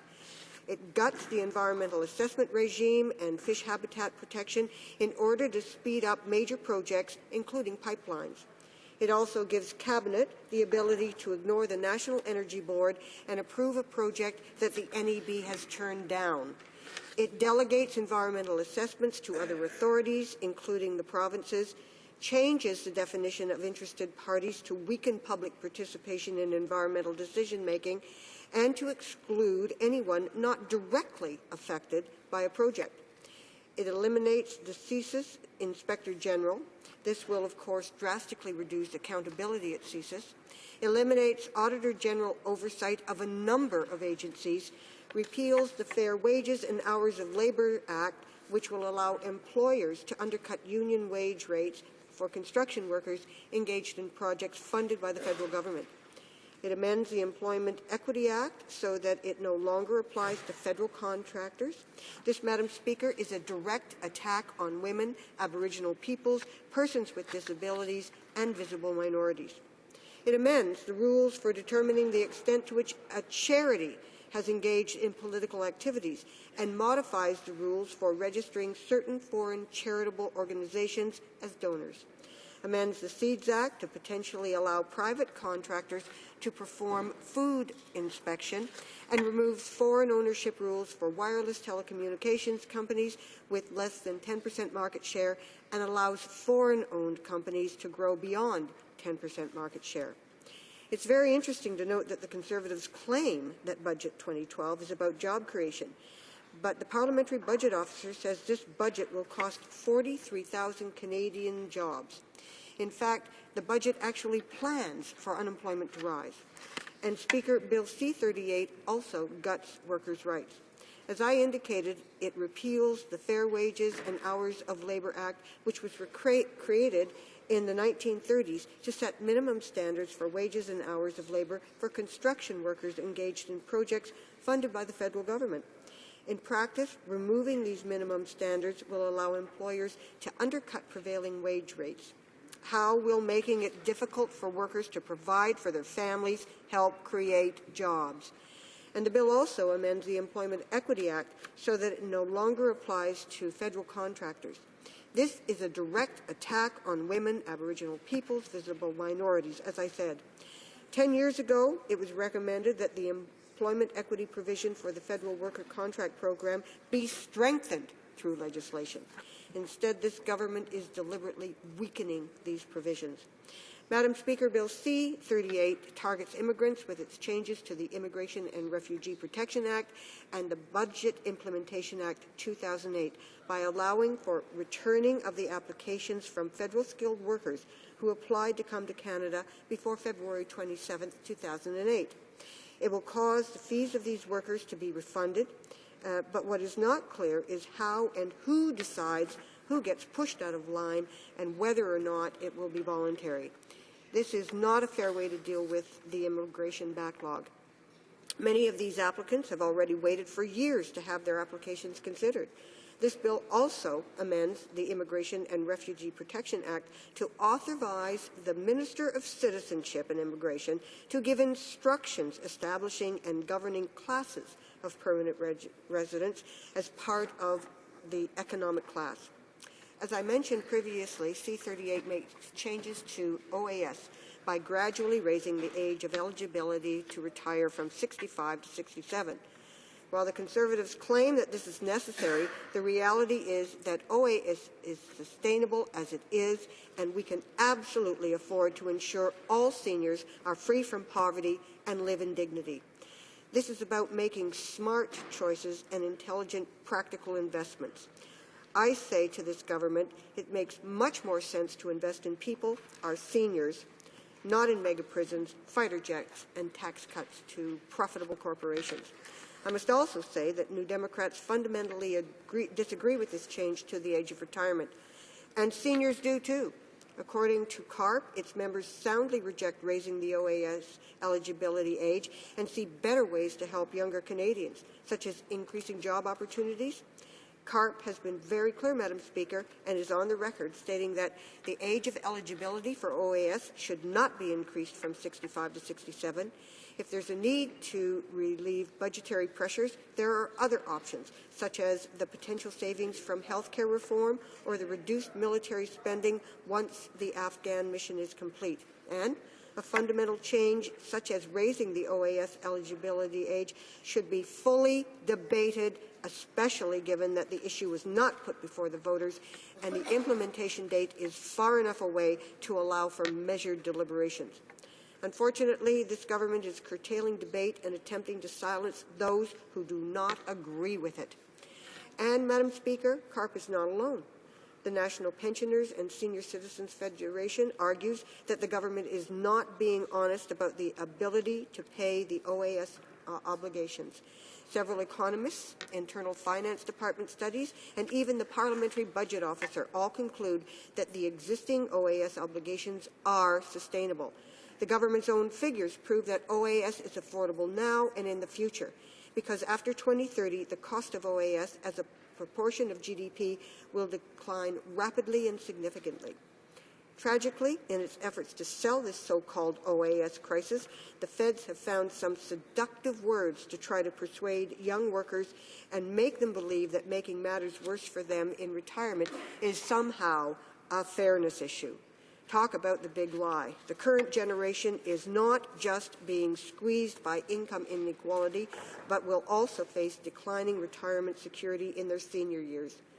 Quality pension plans are under attack in both the public and private sectors. Only 1/3 of Canadian adults can afford our RSPs. The CPP is not being upgraded despite the near consensus of provincial finance ministers just over a year ago that it was important to make pension improvements. And now this government is preparing to make negative changes to OAS for future retirees. Madam Speaker, it does not have to be this way. Spending, taxation, and other public policy decisions are always, in the end, political decisions. I'm convinced the people of this country do not believe the government is doing the right thing. They've been very clear that they do not wish to see the decline of our OAS.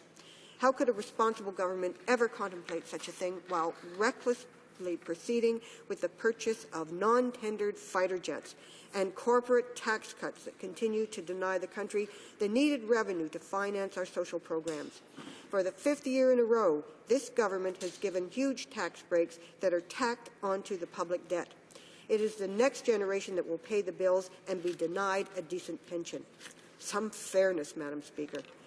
Now, it's not just me or seniors organizations that see the problems here. Edward Whitehouse, leader of the OECD pension team, has clearly stated the analysis suggests that Canada does not face major challenges of financial sustainability with its public pension schemes. Long-term projections show that public retirement income provisions is financially sustainable. Population aging with naturally increased pension spending, but the rate of growth is lower and the starting point better than many OECD countries. Moreover, the earnings-related public schemes, CPP, QPP, have built up substantial reserves to meet these future liabilities. Madam Speaker, we need to listen to this with clarity. It is pension expertise. It's also essential that we consider the people who will be hurt. Has elapsed, perhaps she can conclude through questions and comments. The honourable member for Brandon Souris. Brandon Souris. Thank you, Madam Speaker, and I listened to my colleagues' comments, and I've heard it repeated and over and over and over again, and I'm not sure if the thinking is that the more often you say it, then people will start to believe it. But a very simple question for the member. She talked about the new prisons being built in Canada. I've searched everywhere, Madam Speaker, and I'm not having any luck finding a new prison, but I'm wondering if she might be able to provide us with the address. The honourable member. Order, please. Order.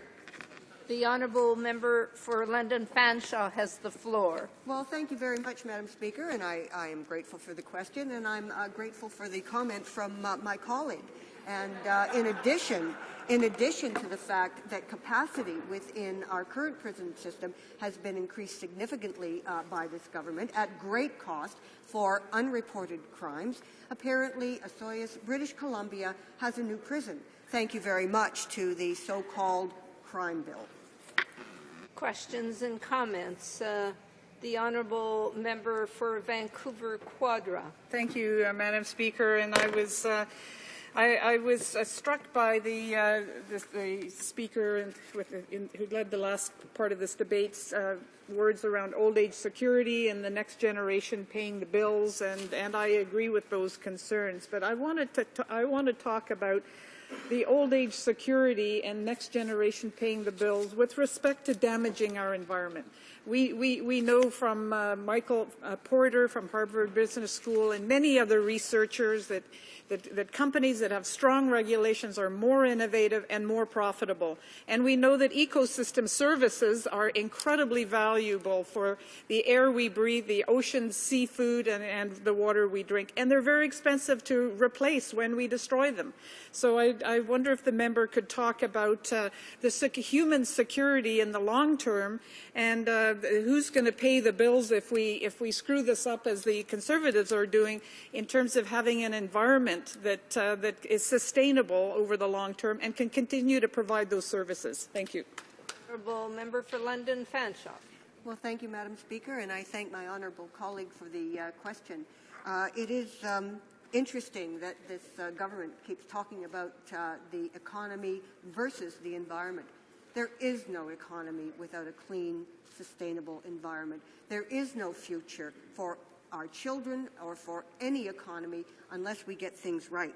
Now, we know that right now billions has been set aside and billions is being spent in order to clean up the messes of the past, the various sites across this country that are polluted and that are causing harm to human health, to the land, to the air. Billions, Madam Speaker, because there was no protection, no environmental standards of the past. We're paying for that in spades. Unfortunately, when this government trumpets how effective they've been in cleaning up these hot spots, they fail to mention that they've only managed to get half of that cleanup done. And so people are still in jeopardy. And so reducing environmental protection now will mean that in the future our children will pay a hefty price and our environment will be further jeopardized. And comments. The honourable member for Saanich Gulf Islands. Thank you, Madam Speaker, and I thank my honourable colleague from London Fanshawe for her speech. I've mostly in this House bemoaned and raged against the changes to environmental laws, but I want to support what the member has been saying about changes to old age security and ask her how such a fundamental change to our old age security system could have been brought in when it wasn't debated during the last election campaign. It was only mooted at an international conference in Davos, and now we find our whole scheme for old age security changed. The member for London Fanshawe has less than a minute. Madam Speaker, in answer... Order, please. On a point of order, the honourable member for Prince George Caribou. Yeah, Madam Speaker, I don't want to debate this, but I'm sure the member from Saanich Gulf Island knows that the no proposed prison that's going into the Oliver Osoyoos area is a provincial prison, not a federal prison. That is a matter of debate. It's not a point of order, but the order, please. Order, please. The member for London Fanshawe has 40 seconds to respond to that last question. Thank you, Madam Speaker, and I thank my colleague. This was done by stealth. This government never told Canadians that they were going to raise the age of retirement.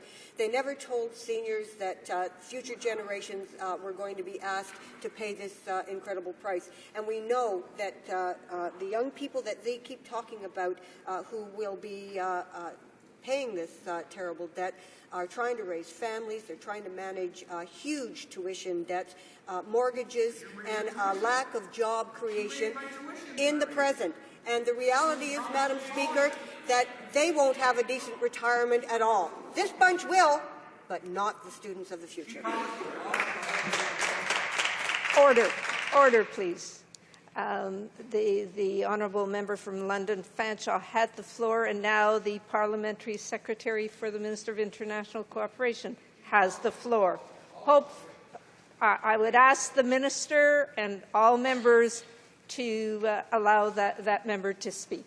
Are we resuming debate, Madam Speaker? Resuming debate. Thank you. Apologies. Yes, resuming debate. Madam Speaker, I'm pleased to have the opportunity to speak on Bill C-38, the Budget Implementation Act. Indeed, I am proud to participate in this debate, the longest ever allotted for a budget bill, certainly within the last 20 years. Madam Speaker, our government's priority remains the economy, and this budget is squarely focused on job creation and economic growth for today and in the future. It has been said before, and it is worth repeating again, that the best way to reduce poverty is to ensure that Canadians have jobs. That is exactly what this budget will accomplish. How will we do this? By keeping taxes low, investing in our future, creating opportunity, and returning to balanced budgets at an appropriate pace. At the same time, we are supporting our families, investing in our communities, and taking care of our most vulnerable. Madam Speaker, our government has proven to be excellent managers of the economy. In fact, we are the envy of the world. As you know, Forbes magazine ranks us as the best country on the planet in which to invest and grow a business. This is not accidental, but a result of 6 years of focused work. In 2006, you may recall, we launched Advantage Canada, our strategic and comprehensive economic plan to foster strong, sustainable, long-term growth. We set out to show the world who and what we are, a modern, dynamic, and tolerant country. We did this by understanding and building on Canada's advantages, which are our tax advantage, setting out to reduce taxes for all Canadians and establishing the lowest tax rate on new business investment in the G7. Our fiscal advantage, charting a course to eliminate Canada's debt, and I'm proud to say that we paid down $37 billion before the global recession struck in 2008. Our entrepreneurial advantage, committing to reducing unnecessary regulation and red tape and increasing competition in the Canadian marketplace. And our knowledge advantage, by creating the best educated, most skilled, and most flexible workforce in the world. And finally, our infrastructure advantage, building the modern infrastructure we need. Madam Speaker, we set out 4 principles which would guide our policy decisions to improve our quality of life and make Canada a world leader for today and future generations. Those 4 principles still remain: focusing government on what it does best, to be responsible in its spending, efficient in its operations, effective in its results, and accountable to taxpayers. Creating new opportunities and choices for people, to create incentives for people to excel right here at home. By reducing taxes and investing in education, training, and transition to work opportunities so Canadians can achieve their potential and have the choices they want. Investing for sustainable growth, to invest and seek partnerships with the provinces and the private sector in strategic areas that contribute to strong economies through primary scientific research, a clean environment, and modern infrastructure, and freeing businesses to grow and succeed, to create the right economic conditions to encourage firms to invest and flourish. I raise these points today, Madam Speaker, because it is important for Canadians to know that their government has a focused, long-range strategic plan committed to improving their quality of life. Our economic plan is working, and Budget 2012 is a continuation of our unwavering commitment to keep Canada the envy of the world.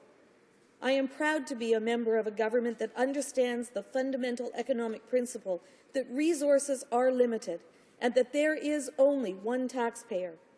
Unlike the opposition, we understand that governments cannot continually raise taxes. Indeed, government, just like all Canadians, has to keep its house in order. And that is what we are doing with Budget 2012. We are getting our house in order. Through generating ongoing savings from operational efficiencies and making modest reductions, we are on track to returning to balanced budgets over the medium term. I emphasize that we are doing this without reducing transfers to persons or to other levels of government. In fact, federal transfers to provinces and territories will reach an all-time high this year of $59 billion, which is $3 billion more than last year.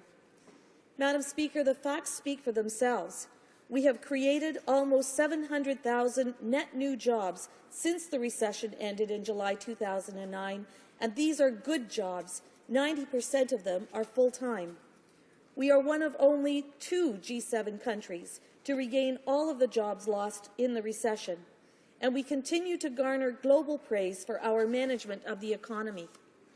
Madam Speaker, I mentioned that our priority is jobs, economic growth, and long-term prosperity. I would like to highlight some of the ways we are accomplishing this. First, by lowering taxes. Today, the average family of 4 is paying $3,000 less in taxes than when our government took office in 2006.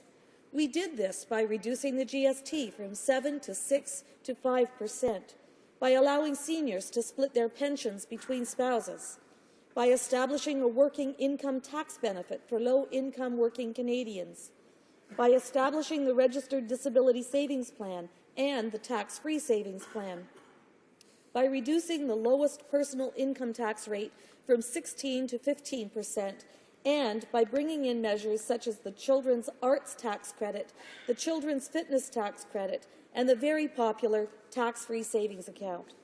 We reduced business taxes. By reducing corporate taxes to 15%, we are now one of the most attractive places to invest, an incredible advantage we worked hard to achieve. We will see the benefits of this now and in the future.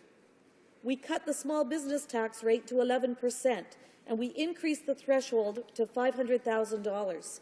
In total, we have provided $60 billion in business tax relief, money that is available for reinvestment, for purchasing, and most importantly, for hiring. Second, by creating new opportunities through trade. Since 2006, we have signed 9 free trade agreements, and these are benefiting people in Newmarket Aurora and all of Canada. As a result, our businesses are benefiting from new economic opportunities that extend beyond our borders. We have exciting possibilities with many more agreements. They are progressing with the EU, with India and Japan, just to name a few. Economic Action Plan 2012 proposes to intensify Canada's pursuit of new trade opportunities. Third, Madam Speaker, by creating value-added jobs through innovation, we are growing the economy.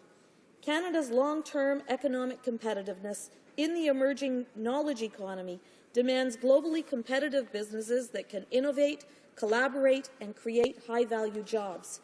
We are enacting a comprehensive plan to improve support for business innovation and to make Canadian firms better compete in the global marketplace. We are doing this by investing $1.1 billion to directly support research and development. We are refocusing the National Research Council and injecting an additional $110 million into that institute that will include the doubling of support for the International Research Assistance Program. We are helping high-growth, innovative firms to access risk capital by making $500 million available for venture capital activities. This is most welcomed by the entrepreneurs in my riding of Newmarket Aurora. Investments through programs like the Federal Economic Development Agency of Southern Ontario and the Industrial Research Assistance Program have helped businesses expand, bring products to market, and create jobs. Companies like Gum Products, Axiom, Your Solar Home, and Tree Frog International have all added high-value jobs and helped to diversify our local economy. Fourth, by investing in training, infrastructure, and opportunity, we are making investments to assist more young people gain the skills and experience they need.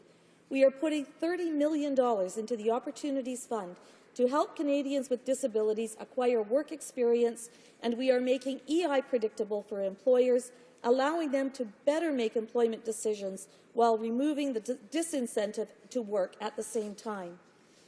Madam Speaker, we have also reduced red tape for businesses, and reducing red tape is good for everyone.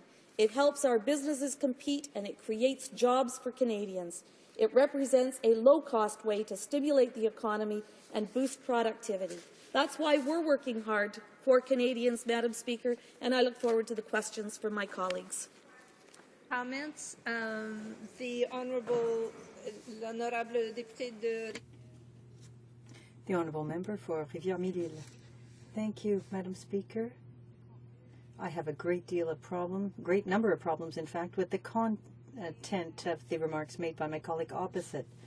I'd like to underscore the point that we are looking at an omnibus bill. It contains measures that have nothing to do with the budget, including the Kyoto Protocol, fish habitat, the removal of fish from fish habitat, the wording, and we are unable to do our job here. We're going to be forced to vote on this without having ample time to consider it with all of the measures. I'd like the Honourable Member to comment on that.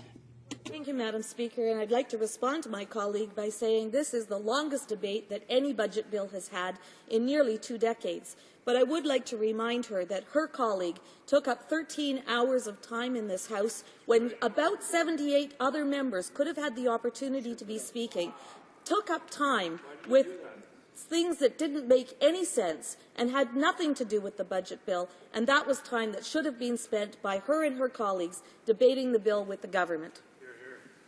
The questions and comments. The Honourable Member for Etobicoke North.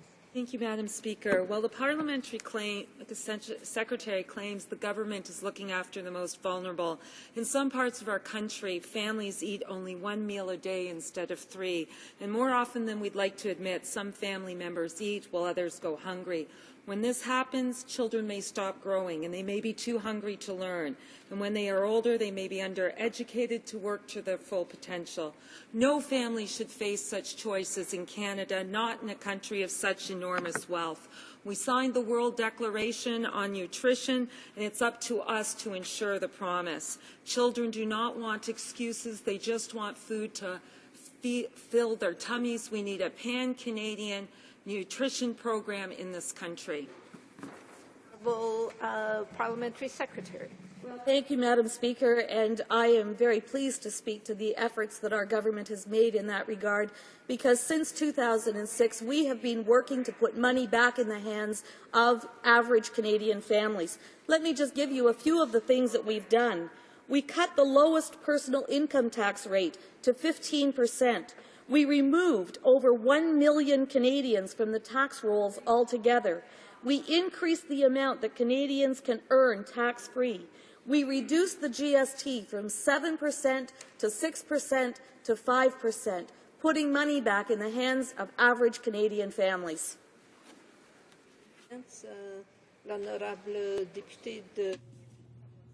The Honourable Member for Ottawa Centre. Speaker, and I want to focus a little bit on what's happening with foreign affairs. And one area that this budget is quite regressive. There's many colleagues have talked about the process itself and the fact that this isn't a budget bill. It's really an omnibus bill that's very ominous in what it's going to be doing in terms of regulation. But there's one area that we haven't discussed as much as I think we should, and that's the killing of Radio Canada International.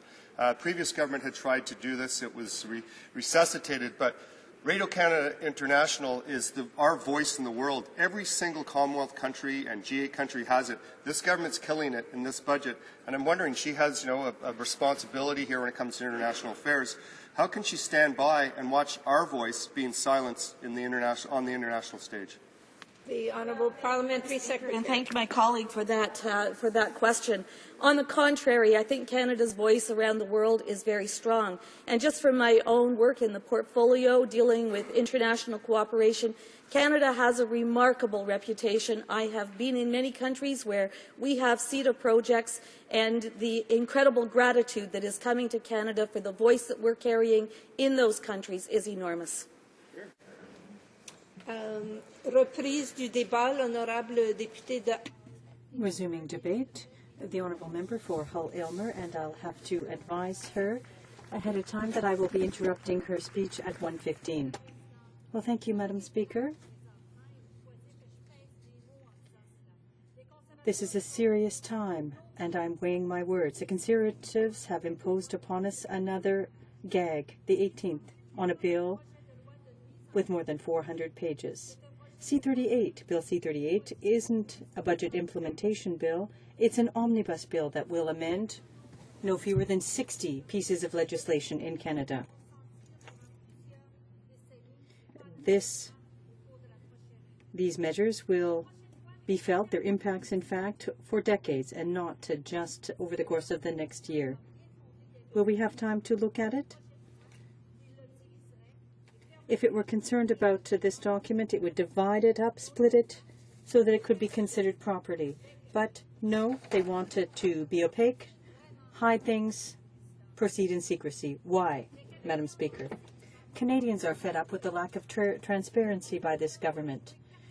Conservatives must put their cards on the table, but that's not what they're doing. Using Bill C-38 as a Trojan horse, the Conservatives are showing that they have a hidden agenda. Our fellow citizens want to shed light on all of the proposed measures. They're entitled to know what they contain, but the Conservatives are denying them transparency. And Canadians are the ones who are losing out. There's a reduction of oversight measures for the Auditor General. That's one of the measures included. This very Auditor General stated a mere 2 weeks ago that the Conservative ministers knew the real cost of the F-35s. How can we justify to the public such cuts to an institution that is as important and respected as that of the Auditor General? I find this very worrisome, and my constituents do too. In terms of jobs, C-38 is worsening the matter instead of improving it. The Parliamentary Budget Officer recently confirmed that the impact in terms of job losses of the most recent budget would be 43,000 by 2014. Strictly economically speaking, all members in this House should question the impact of these job losses on the economy in our communities and on economic recovery in Canada. When a plant employing 1,000 people is closed down, the consequences, the economic and social consequences, affect the region, and they're felt immediately. Suppliers are affected, SMEs are affected, and so are families. What the Conservatives are doing is the equivalent of closing down 43 plants or factories, each employing 1,000 people across the country. The Prime Minister committed to Canadians that he would create jobs instead of increasing unemployment, which is what he is doing. In Hull-Aylmer, several thousand people will be losing their jobs. Fathers, mothers, they'll be losing their main source of income because of the Conservatives' budget austerity measures. And then this government says, well, our priority is job creation. How can they seriously say to Canadians that the priority is job creation when they plan to implement 43,000 job cuts? Economists will say and tell you what the impact of job cuts are on consumerism and household consumption. It's a vicious circle. We're familiar with it. When families don't spend, then businesses close their doors. Is my time up? I will have to interrupt the honourable member there.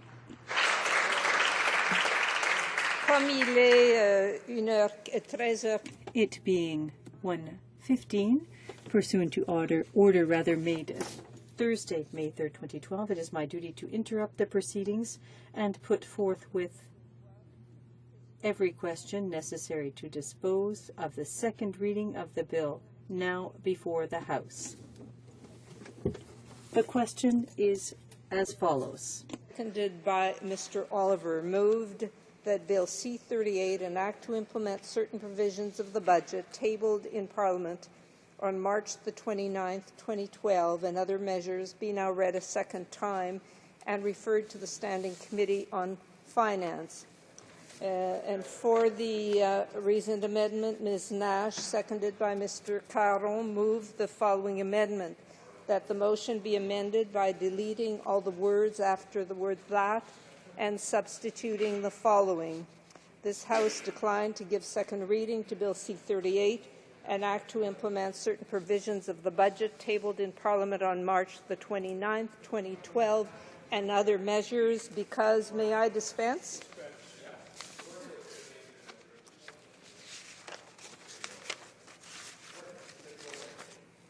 The question is on the amendment. Is it the pleasure of the House to adopt the amendment? All those in favour, please say yea. Yay! All those against, please say nay. Yay! In my opinion, the nays have it.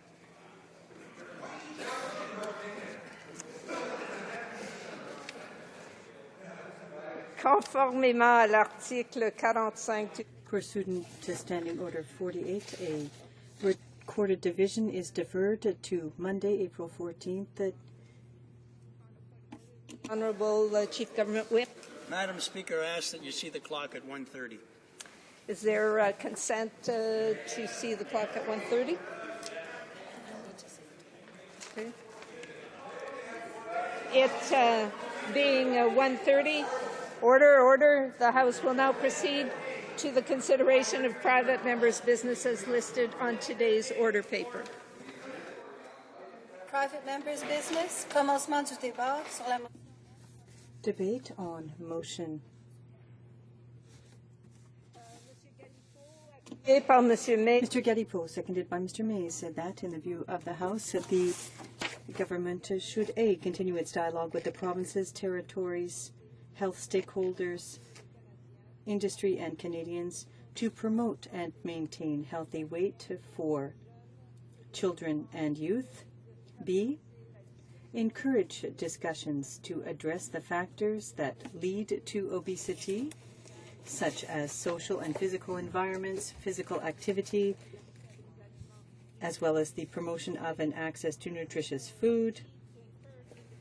And organizations to commit to participating in the promotion of a healthy weight, and D, consider the federal government, the federal, provincial, and territorial framework for action to promote healthy weight entitled Curbing Childhood Obesity that resulted from the endorsement of the Declaration on Prevention and Promotion by the federal, provincial, and territorial members of health and health promotion, healthy living, as the basis for action to address obesity, particularly in children, promoting physical activities, and making healthy food choices. Debate. L'honorable député. The honourable member for Ottawa-Orleans. Thank my seatmate and my friend, the dedicated member for Okanagan-Shuswap, for being the seconder of this motion on a topic that is dear to me, to the good and wise people of that I represent in this place. Il me fait grand plaisir de m'adresser. I'm very pleased to address this House and all Canadians on this day, my 2,301st day as a servant of Ottawa-Orleans, in order to raise an issue of paramount importance to the future of our fine country, child nutrition. Youth is the smile of the future. in the presence of an unknown quantity, which is itself. That was written by the legendary playwright Victor Hugo when he wrote Les Misérables. By Ben Ezra. The English poet and playwright Robert Browning wrote, "Therefore I summon age to grant youth's heritage." In the past few decades, we have witnessed the rise of a worrisome phenomenon. More and more children and young people are dealing with a weight problem. In 1953, when Ms. Jeannette Dupuis Desjarlais was my grade 1 teacher, very few of my classmates were chubby. That is no longer the case. 5 ans plus tard, 25 years later, when I was sitting on the Ottawa Carleton Health Board, the trend that concerns us today was already in action. For us to pay special attention to this problem, which affects all of us, and for us to be able to begin discussion amongst parliamentarians. It deserves a national discussion. This is why I'm pleased to speak today to my private member's motion, M319. It addresses the promotion and maintenance of healthy weights for children and youth. It encourages the federal government to continue to work in areas that are aligned with current priorities and activities following from curbing childhood obesity, a federal, provincial and territorial framework for action to promote healthy weights. I don't know why they have long titles like that. Madame la Présidente. Madam Speaker, Canada is facing an obesity epidemic, mainly in children and young adults. The obesity rates among children and young adults have almost tripled over the past 25 years. Currently in Canada, more than 1 in 4 children and young persons in Canada are obese or overweight. 1 in 4. And these rates are even higher in Aboriginal communities. The Public Health Agency of Canada warns that childhood obesity increases the risk of obesity later in life, as well as the early onset of a number of illnesses, including type 2 diabetes, arteriosclerosis, high blood pressure, and all kinds of others that you can't even pronounce. The repercussions of what can be called the obesity epidemic threaten both the health and the economy of our country. And because, as I have just shown, the weight problem among young people has worsened in the past few decades, Canada's future could suffer. Links have been established between obesity and the incidence of asthma, gallbladder disorders, well, here's another one, osteoarthritis, chronic back pain, cardiovascular illnesses, and certain types of cancer, including colon, kidney, breast, endometrial, ovarian, and pancreatic cancer. I told you some were hard to pronounce. We have to invest in the future of our children. It is critical that we ensure that everyone understands the importance of promoting and maintaining healthy weights in the early years. Il y a 3 jours, 3 days ago, in the Journal of Montreal, journalist Eloise Archambault wrote about how young persons, particularly young people, attempt to lose weight. In her article entitled "Young People Want to Be Thin," she quotes Jacinthe Clotet, a psychology professor at the University of Quebec in Chicoutimi, the author of a study on how young persons try to lose weight. Observations are a concern. According to the study, while 3 out of 4 young women between the ages of 4 and 18 are unhappy with their figure, what they do in an attempt to become thin is frightening. The most popular weight loss method include for nearly 45% of young women skipping meals. More than 1 in 5 young women decide not to eat all day. dieting, starting to smoke or going back to smoking, taking appetite suppressants or laxatives, and including vomiting after meals are also amongst the attempted solutions. By taking such drastic measures, these young women are jeopardizing part of their future. Is this how we want young people to lose weight?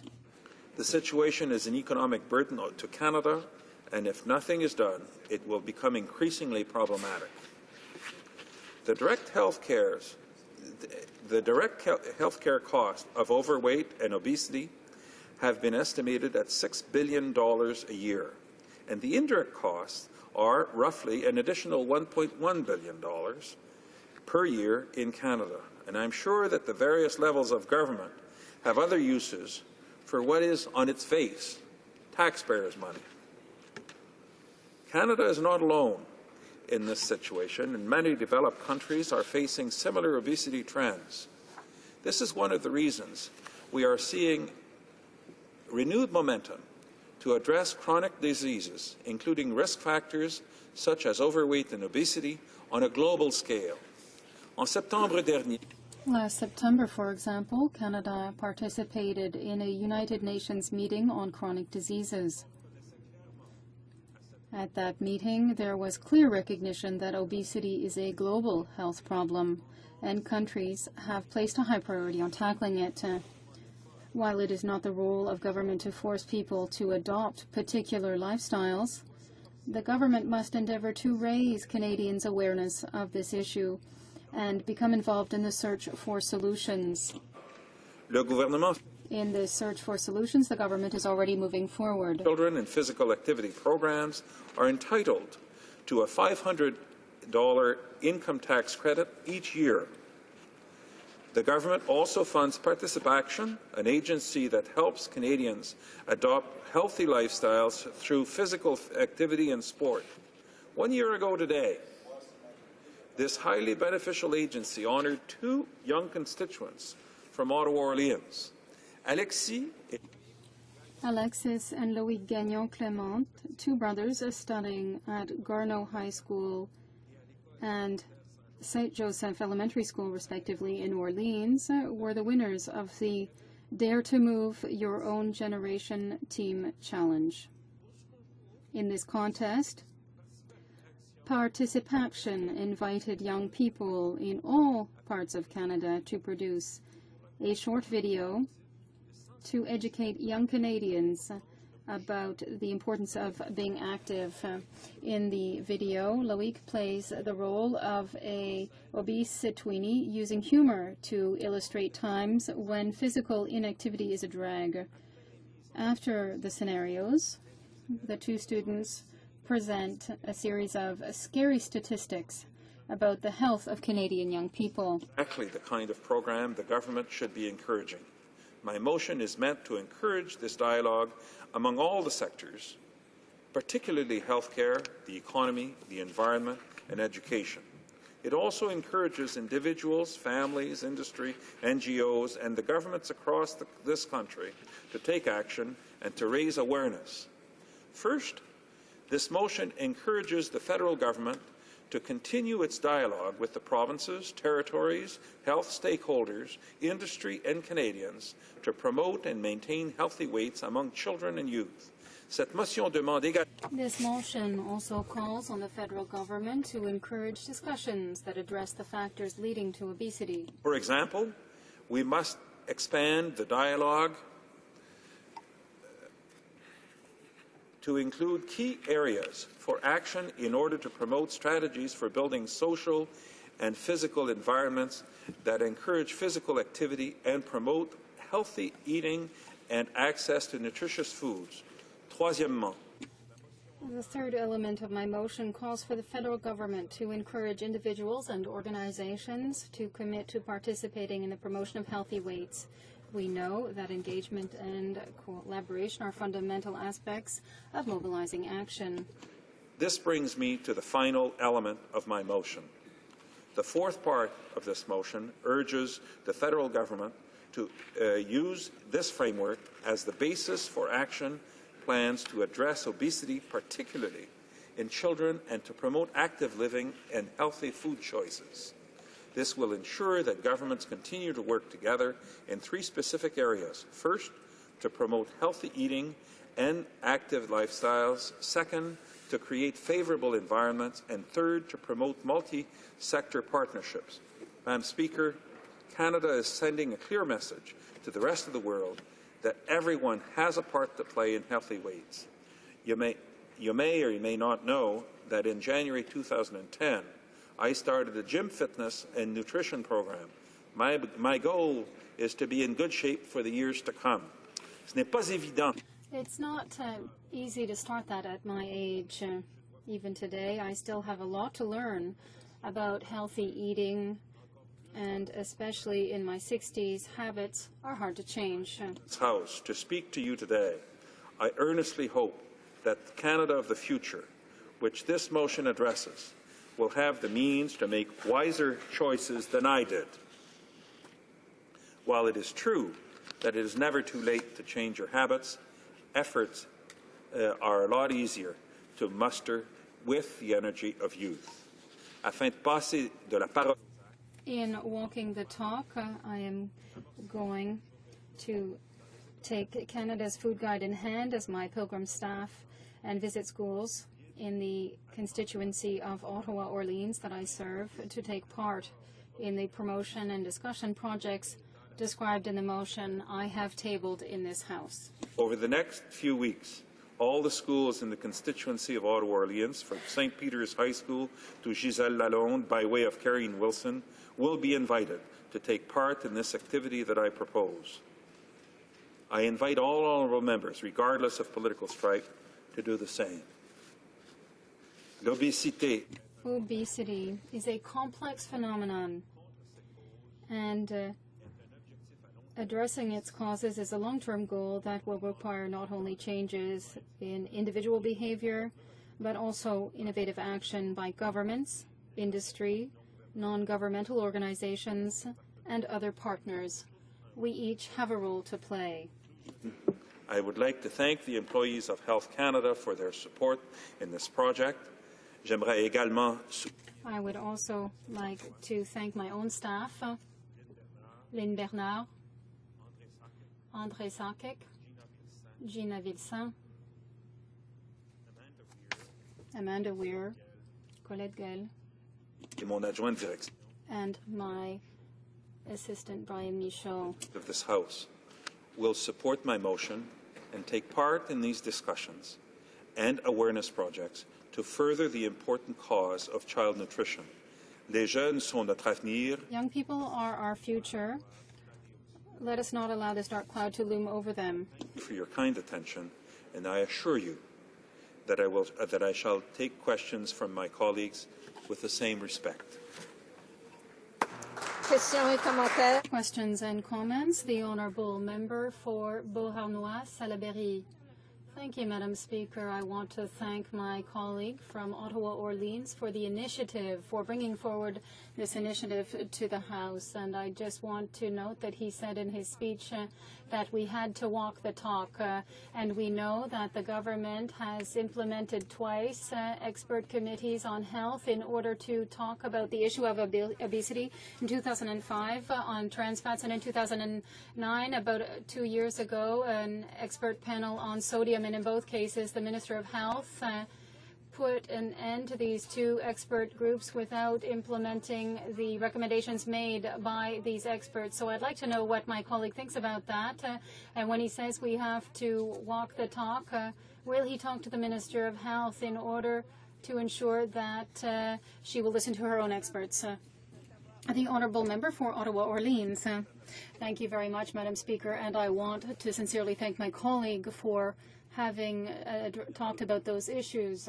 First of all, on this side of the House, we cannot be held responsible for decisions that were made by previous governments, that were pushed out of power.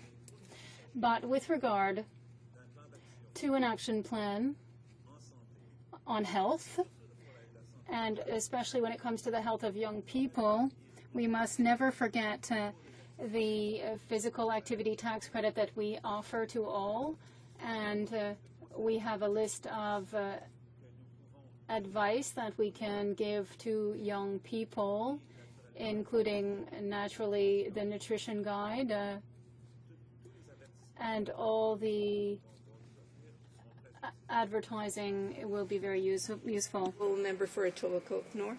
I'd like to thank my honourable colleague for raising student nutrition in this House. Child hunger is a major issue here in Canada, and that's why we need a pan-Canadian nutrition strategy. We remain one of the few industrialized countries without a national breakfast program. Physical inactivity is also a major public health issue in Canada. Only 9% of boys and only 4% of girls meet the Canada Physical Guidelines. And there is a real disconnect between the government's articulation of the importance of the childhood inactivity crisis and its leadership and investment. We need a comprehensive pan-Canadian strategy to promote physical activity. We need to commit to that strategy, and we need the investments, and that's what the stakeholders across the country have been calling for. The Honourable Member for Ottawa Orleans. Madam Speaker, I'm not sure that I got a question in there, but I think I discern some support, and for which I thank the Honourable Member for Etobicoke. Obviously, it is important to have national strategies, and this is why it's important for the provincial and territorial governments and the other agencies responsible to get together with the Government of Canada and to get on with it. And frankly, this is why I'm standing today, and I appreciate that the Honourable Member stood up in support. Comments. The Honourable Member for Mississauga South. A brief question. Oh, thank you, Madam Speaker. I listened with interest to my colleagues' remarks this afternoon because as the mother of a 17-year-old daughter myself, I realized that the importance of activity and how important it is that this government has has put forward initiatives to promote physical activity among young people.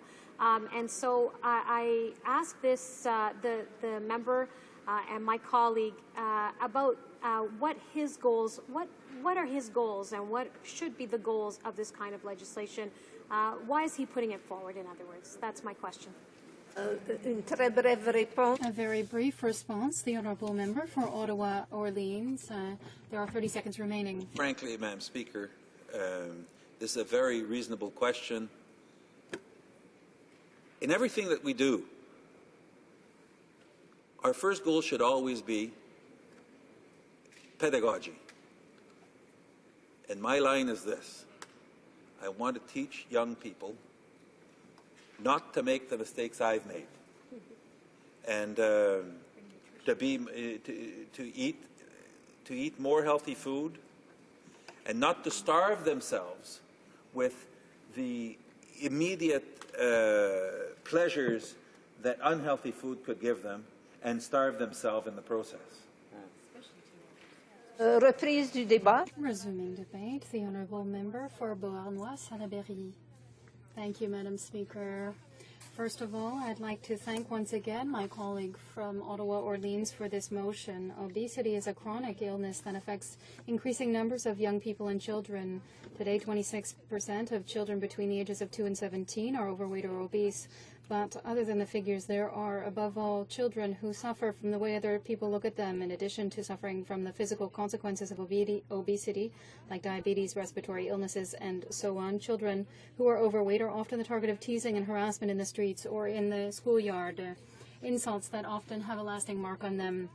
A study by Dr. Wendy Craig, a professor of psychology at the University of Queen's in Kingston, shows that obese children are more frequently victims of abuse, which robs them of their confidence and self-esteem. Dr. Rebecca Poole of the Yale University in Connecticut also looked at the psychological impact of obesity on children. In addition to having an impact on the self-image they have, this mistreatment aggravates the unhealthy dietary habits and lack of physical activity. Juvenile obesity also increases the risk of being obese as an adult. According to the Heart and Stroke Foundation, an obese child at the age of 4 is 20% more likely to be obese as an adult. Among adolescents, this ratio goes up to an alarming 80%. Within 25 years, the obesity rates among children and young people have almost tripled in Canada. We now see children with adult problems such as high cholesterol, sleep apnea, or high blood pressure. It's important to remember that the causes of obesity are both social, cultural, environmental, economic, and that some populations are at greater risk than others. Aboriginals have a high obesity rate. Approximately 20% of Aboriginal children between the ages of 6 and 14 living off reserve suffer from obesity. For those who do live on reserve, the rate is even higher. It goes up to 26%. Obviously, one of the reasons for this is the problems that natives have, or rather Aboriginals have, finding affordable food. A liter of pop is often 3 times cheaper than a liter of juice or milk. The further people are from urban centres, the more expensive food is, especially nutritional food such as fruit and vegetables. And high obesity rates are often higher in rural regions and the Canadian North. Access to nutritional food is thus an essential part of the problem. Over 800,000 Canadians must rely on food banks to survive, and the number of Canadians suffering from a lack of food security is 4 million. And yet the right to food has been recognized by most international conventions signed by Canada. For example, the UN Universal Declaration on Human Rights, but also the Children's Rights Convention. Section 24 of this binding treaty obliges signatory states to fight against disease and malnutrition by providing nutritional food and drinking water. The situation in Canada has worsened to the extent that the UN Special Rapporteur on the Right to Food is currently here in order to conduct a status report. The rapporteur will be looking at access to healthy food, healthy and affordable food for vulnerable groups such as children, Aboriginals, and people living in isolated regions. It will study factors such as obesity, malnutrition, and food production and distribution. Today, fast food is everywhere and offered at low prices by large restaurant chains, whereas nutritional and healthy food that is produced locally is often more expensive and difficult to find. Certain cafeterias in high schools and elementary schools still have fries, hot dogs, and hamburgers on their menus. Some snack bars are strategically located close to schools, so all the young people have to do is cross the street to buy a poutine. This will certainly not help us fight childhood obesity. A sedentary lifestyle is also an important factor that explains growing obesity among children. Several parents do not have the means to sign their children up for extracurricular activities or to buy the equipment required for these activities. In small municipalities, it is often very difficult to fund the creation of sports infrastructure. Even the design of our cities does not spark us to be active. This motion allows us to maintain the public debate on obesity, but right now we need something more than a debate. We need action. All experts say so. Obesity is not simply a health problem. It costs all of society dearly. In a recent study by the Public Health Agency of Canada, it is estimated that the total cost of obesity is $4.3 billion. That is $1.8 billion in direct health costs and $2.5 billion in indirect costs. There is no time to waste, Madam Speaker. For years, studies, expert committees, and recommendations have been amassed, but the government across the way is still refusing to act. This motion is based on the Declaration on Prevention and Promotion signed by the federal, provincial, and territorial health ministers and on the Curbing Childhood Obesity Framework. Madam Speaker, the declaration stipulates that the population's health depends on environmental, social, economic, and cultural conditions in our society. Therefore, we need measures to tackle these conditions. We need to take into account isolation, the cost of food, the requirement for physical activity infrastructure, and regulation concerning fast food. Unfortunately, I do not really see any concrete measures that have been adopted by the government in this regard. And worse, Bill C-38 undermines all regulation that would make it possible for people to be in better health. I would also like to remind this House that in 2005, as I said earlier in my question, the federal government mandated a trans fat working group. This group recommended a limit of 2% in trans fats with regard to the total content for all soft and spreadable margarines and vegetable oils, and 5% for all other food. In 2007, the government adopted these recommendations and gave the industry 2 years to voluntarily reduce the amount of trans fats in their products. Some companies did and some did not. In 2009, the current Conservative health minister pledged to take other measures, but we learned recently that the draft regulations have been nipped in the bud. In February, a research center obtained documents under the Access to Information Act showing that the minister had called for an end to the regulatory project in 2010. Why? This measure could have helped fight child poverty. This was part of the recommendations made by the Standing Health Committee in 2007 when it studied childhood obesity. The committee also recommended establishing obesity reduction targets among young people to bring the obesity rate down to 6% by 2020. The committee also recommended establishing measures along with the First Nations to tackle problems of accessibility to food. All of these measures could make a real difference in the fight against childhood obesity. Madam Speaker, the NDP has always called for regulation concerning trans fats in foods, and in 2004, the member for Winnipeg Centre tabled a private member's bill that was adopted unanimously. Another group of experts, the Task Force on Sodium in Processed Food, also submitted recommendations to the minister 2 years ago. We know that large quantities of salt are a risk factor in high blood pressure and heart attacks and strokes. The committee recommended an annual reduction of 5% in salt consumption up until 2016, but guess what? The government shut down the activities of this committee. The minister said that she no longer needed this committee. And since that time, we do not know what the government's strategy is concerning the reduction of salt in food. One of the members of an expert group, who is also a coordinator for the Centre for Science in the Public Interest, has said that what is concerning is that not only the group was dismantled, but the minister remained silent on our recommendations. This would suggest that the department does not agree with the experts on the task force. So why is this government scared of experts, researchers, and scientific fact? Why do they set up task forces on trans fats, sodium, the environment, F-35s, and so on, only to dismantle them and reject the recommendations? Is this government protecting the interests of certain people, that is the industry, to the detriment of the Canadian public and all of Canadian society? As concerns childhood obesity, I will be supporting my colleague's motion, but I would like to remind the House that although the causes of obesity are complex, we know what can be done to tackle the problem. We need to stop debating, discussing, and dialoguing. We need to take action.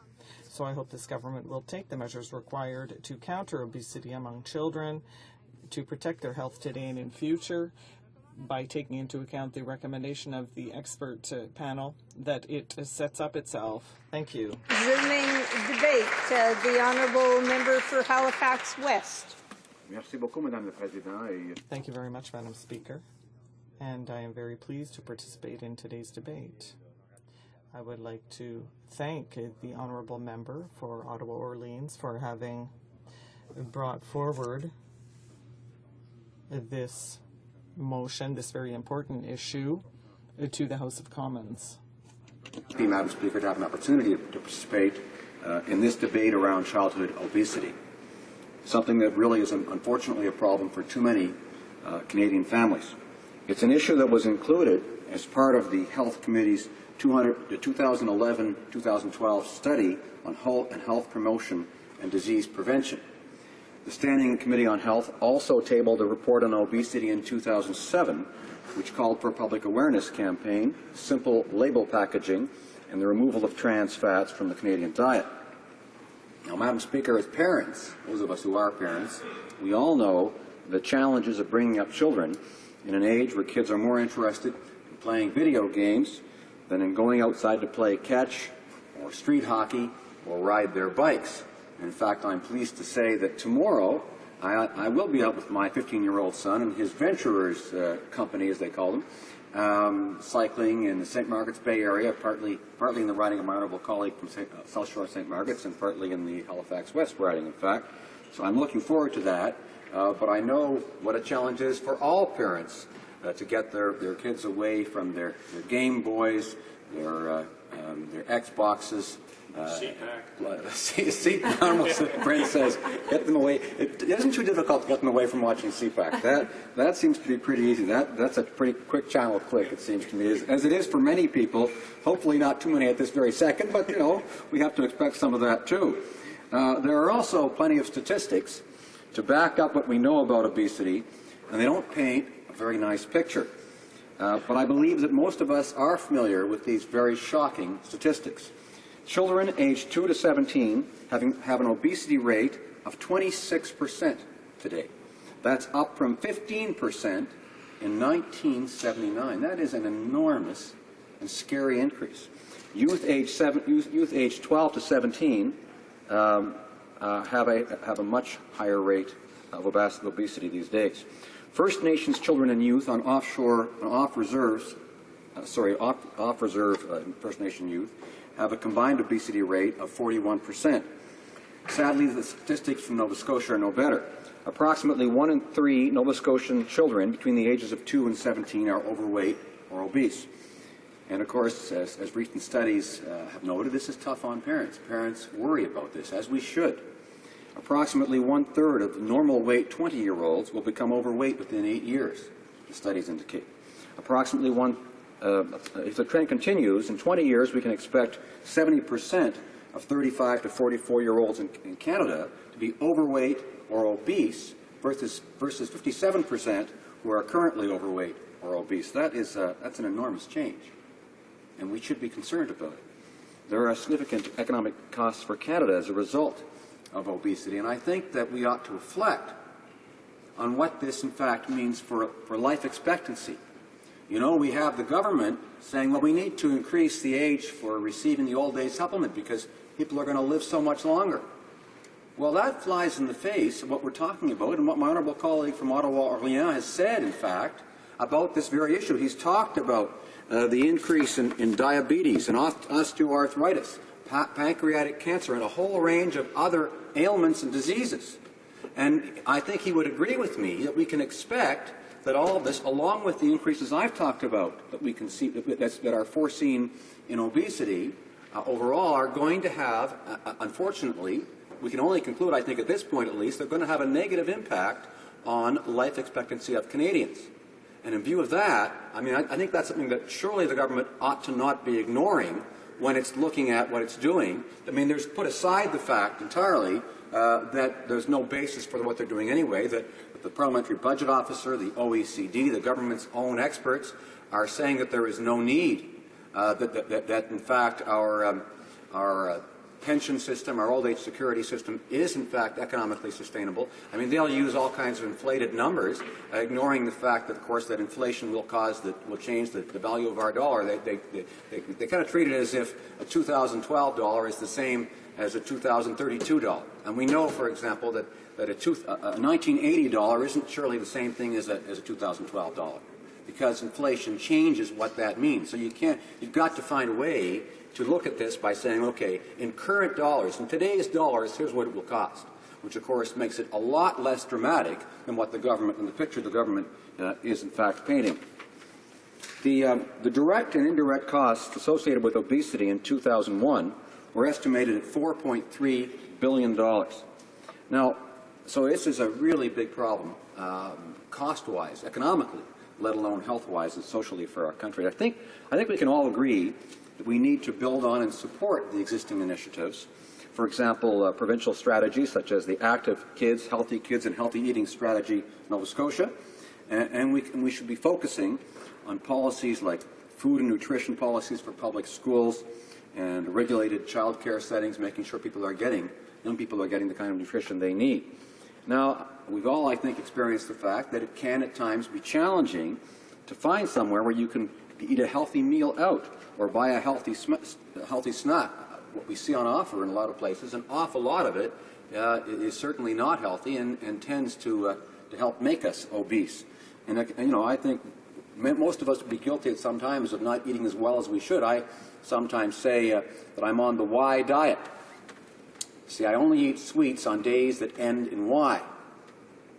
And, of course, my wife, I hope she's not listening because she's really tired of that joke. But the point is, that's a good thing that I exercise a lot, or otherwise I would be feeling the effects of that. And I try not to overdo it and try to eat lots of vegetables, too. But it's hard, when you have a nice-looking oatmeal chocolate chip cookie sitting there in front of you, not to want to enjoy it, or a brownie or whatever it may be, and to choose to have the piece of celery or the piece of broccoli instead, as we ought to do, or perhaps if we're talking about desserts, of course, it should be some fruit. Most of us don't do enough of that, and we need to make that choice more often, and we need to be good examples for our young people. And marketing strategies and food companies have researched every last aspect of how to entice adults and kids alike from the biological, psychological, and physiological perspective on all those levels that really go deeper than just the basic conscious decision of whether to choose one thing or another, whether to indulge or resist. And you know what? I don't actually blame those companies for doing that. I mean, we have to make these difficult choices, and it's hard, but I understand that they are out to sell their products, and they're doing it in very clever ways. We have to be, I think, aware of those things. That's perhaps the most important thing, is understanding the impact of advertising on us and the kinds of messaging that is being used. Nova Scotia families, Madam Speaker, need the resources and information in this fashion to provide their children and families with healthy meals and snacks and make those right decisions. Je pense, devenir comme aucun surprise. It should come as no surprise, Madam Speaker, that I strongly support the measures proposed in this motion. We must encourage debate in order to address the factors that that cause obesity, such as the social and physical environment and physical activity. More when it comes to the promotion of and access to nutritious food. We must encourage individuals and organizations to commit to participating in the promotion of a healthy weight by exercising. And I think it's important, frankly, for MPs to be seen out getting exercise. And of course, the federal government must continue discussions with provinces, stakeholders, and individuals regarding childhood obesity and addressing the factors leading to this epidemic. Now, while this motion does not call for any new action by the federal government, I hope it will treat it seriously nevertheless and move forward on issues like a sodium reduction plan and regulations on trans fats and energy drinks, all of which the Conservative government has refused to act on. So I would commend my honourable colleague for Ottawa Orleans for bringing this motion forward. It's clear that he has a lot of work to do to convince his own colleagues of the merits of this motion and of taking real action on what he's talking about here. This government likes to talk the talk on childhood obesity and healthy living, but refuses to walk the walk, or perhaps run the run, if I may say, Madam Speaker. The Minister of Health refuses to regulate the amount of trans fats in foods, despite the evidence showing that the voluntary system is not working, like the drug shortage reporting system. And she's failed to move forward on a sodium reduction strategy, et cetera, et cetera, et cetera. So I think there's quite a ways to go by. I do thank my honourable colleague for bringing this motion forward. Thank you, Madam Speaker. Resuming debate, the Honourable Parliamentary Secretary to the Minister of Human Resources. Thank you very much, Madam Speaker. And it's with great pleasure that I rise today to speak in support of motion M319, put forward by my honourable colleague from Ottawa Orleans. You know, this is an issue that I feel very passionately about due to my work as a pediatric orthopedic surgeon and as an advocate for children and youth. Publishing Reaching for the Top in 2008 was something that really focused on these issues. Now, Madam Speaker, good public policy is not about ignoring issues when they exist. Good public policy is about taking a look at what's really going on and then taking action to address the root causes of these issues. Madam Speaker, I want to state that this motion is about taking action and commend my colleague for bringing it forward. This motion calls the government to continue promoting and maintaining healthy weights for children and youth through a number of means, including continuing dialogue within all sectors of society, encouraging discussions about the factors that lead to obesity, encouraging Canadians and organizations to promote healthy weights for children, and building on the federal, provincial, and territorial frameworks for action to promote healthy weights. Madam Speaker, rates of obesity among Canadian children and youth have tripled in the last generation, in the last 25 years. More than 1 in 4 children are now overweight or obese, and rates are even higher amongst Aboriginal populations. The costs of these trends are high. Obesity is strongly linked to high rates of type 2 diabetes, stroke, cardiovascular disease, and hypertension. And even more concerning, children and youth are being increasingly diagnosed in places like my clinic with what have been traditionally known as solely adult diseases. These trends translate into direct costs for our healthcare system, putting an ever-increasing burden on these provincial healthcare systems. In 2006, obesity-related chronic illnesses accounted for over $7 billion in direct and indirect costs, and this figure is likely an underestimate of the true impact. Being obese and overweight also has a huge impact on Canadians, particularly children and youth, and that's why addressing these risk factors early are a large part of the solution. The strength of Motion 319 is its acknowledgement that the important foundational work we've already done to tackle this issue. The government has taken action. 2 key milestones will guide future work on childhood obesity. These milestones were endorsed by federal, provincial, and territorial health ministers in 2010, followed by ministers taking responsibility for sports, physical activity, and recreation in 2011. The first milestone is the Declaration on Prevention and Promotion. This declaration is a statement by the ministers, their ministers' vision to work together across all sectors to promote healthy living. At the same time, the declaration makes disease, disability, and injury prevention priorities for action. The second milestone is curbing childhood obesity, a federal, provincial, and territorial framework for action to promote healthy weights. Through this framework, Canada's Ministers of Health agreed to make childhood obesity a collective priority and to focus efforts on 3 pillars. The first is making the environments where children live, learn, and play more supportive of physical activity and healthy eating. The second is to identify the risks of obesity in children and addressing them early. And the third is increasing the availability and accessibility of nutritious foods. This framework is strongly rooted in results. Ministers have committed to measuring and reporting the collective progress, thus ensuring value for dollars spent and public accountability.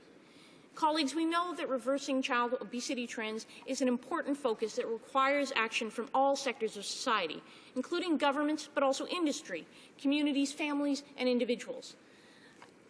Tasks and organizations like the Sandbox Project and others across the country have focused these types of individuals to provide leadership in this area. Consistent with this motion, the Government of Canada has been the lead and catalyst in moving the dialogue forward among these groups. This is critical because the dialogue identifies the actions that are required to promote healthy weights. Moving forward, we'll continue building on these successes while fostering collaboration and continued dialogue across all sectors. One thing we've already learned from these cross-sectorial discussions is the profound impact that social and physical environments have on healthy weights. By promoting healthy eating and physical activity early on and in places where children live, learn, and play, we can reduce the risks of childhood obesity in the future. In keeping with this motion, the government is involved in a number of cross-sectoral initiatives that target these environments and support children in learning important, lifelong healthy habits. Currently, federal, provincial, and territorial governments are collaborating through the Pan-Canadian Joint Consortium for School Health to support comprehensive school health programs. These programs provide a supportive school environment for healthier eating, increased physical activity, healthier weights among children and youth. We've contributed to these projects aimed at getting more families walking and wheeling to and from school by bringing together community stakeholders to identify barriers to active transport. Now, Madam Speaker, families and communities play an essential role in supporting the attainment of healthy weights for children and youth. To this end, the Government of Canada has made major investments in communities and families to support healthier lifestyles and increased physical activity. One of these examples is the Children's Fitness Tax Credit, an initiative that I was proud to chair the expert panel for, which encourages parents to get their children out and active, participating in sports and programs, and this tax initiative offsets those costs. This model initiative has since been emulated by several provinces and territories that have introduced similar tax credits, which get children off the PlayStation and onto the playground. The government supports the development of community spaces and activities. Through the Recreational Infrastructure Canada program, we've given funding to municipalities across Canada to improve and develop sports and recreational facilities. In turn, these facilities provide Canadian families with the benefits of community-based physical activity. Through Participation, a national leader in physical activity and sports participation in Canada, we promoted healthier lifestyles for Canadians through physical activity and sport. Participation works with partners in the not-for-profit, public and private sector on a range of campaigns, toolkits and knowledge exchange initiatives to inspire Canadians to become more physically active. I'm sure everyone in this House remembers doing the flex arm hang and other running activities in order to get out and active. Consistent with the motion, the government has also developed a number of tools that provide Canadians with the information they need to make healthier choices around physical activity and healthy eating. For example, the Get Active tip sheets help Canadians incorporate regular physical activity into their lifestyles, while the Eat Well and Be Active toolkit supports the health and educational sectors to teach children and adults about healthy lifestyles. Healthy weights is a theme for a number of the government's community-based initiatives, the Canadian Diabetes Strategy being among them, as well as the Aboriginal Diabetes Initiative, Nutritional North Canada Program, the Canada Prenatal Nutrition Program, Aboriginal Head Start, the Healthy Living Fund, and the Innovation Strategy for Healthier Weights. As well, the community action programs for children serving vulnerable Canadian children across the country and their families by supporting and promoting healthier lifestyles, including risk awareness for factors of unhealthy diets and physical inactivity. These are all steps in the right direction, but more needs to be done. When tackling obesity, it's essential to identify challenges early so that children and families have the support they need. A key component of the federal provincial territorial framework for action to promote healthy weights, supported by Motion 319, will ensure this information is in place and accessible to decision makers. To this end, we're investing in understanding trends and filling knowledge gaps. Through Statistics Canada's Canadian Community Health Survey and the Canadian Health Measures Survey, we have access to information about the healthy behaviours and health outcomes of Canadian children. Canada also funds the national portion of an international survey on the health behaviours of school-aged children. This survey compares the health and health-related behaviours, including physical activity, of young people in 43 jurisdictions, which helps improve our understanding of physical activity levels by providing comparable international figures. Data from these surveys, along with other measures, help us determine the effectiveness of our actions. In addition, our government has invested in obesity-related research. Through CIHR and its Institute of Nutrition, Metabolism and Diabetes, we've invested over $34 million in 2010-11 alone. This research will help build our knowledge and understanding of obesity and support communities in addressing the challenges and improved health across the country. I know in my community of Simcoe Grey, the YMCA in Collingwood, and the physical activity teachers in Collingwood Collegiate Jean Vanier High School and the Banting Memorial High School all benefit from this research. Under the federal territorial provincial framework, we've continued working with partners to gather information on obesity trends and to track the progress of actions taken by health educators, the recreation sector, and by all levels of government. These include reporting to Canadians on key indicators that track trends and contribution factors to childhood obesity. Canada's Ministers of Health will report every 2 years on the progress of this work. So again, Madam Speaker, I want to commend this member and the government for the action they're taking in this area. It recognizes the importance of encouraging physical activity as a key to reducing the risks of obesity and chronic illness in Canada's children and youth. Though much groundwork has been laid, more needs to be done to curb childhood obesity and to help children and youth attain healthy weights. This requires a collaborative effort over time. The motion before us recognizes the essential elements to this path.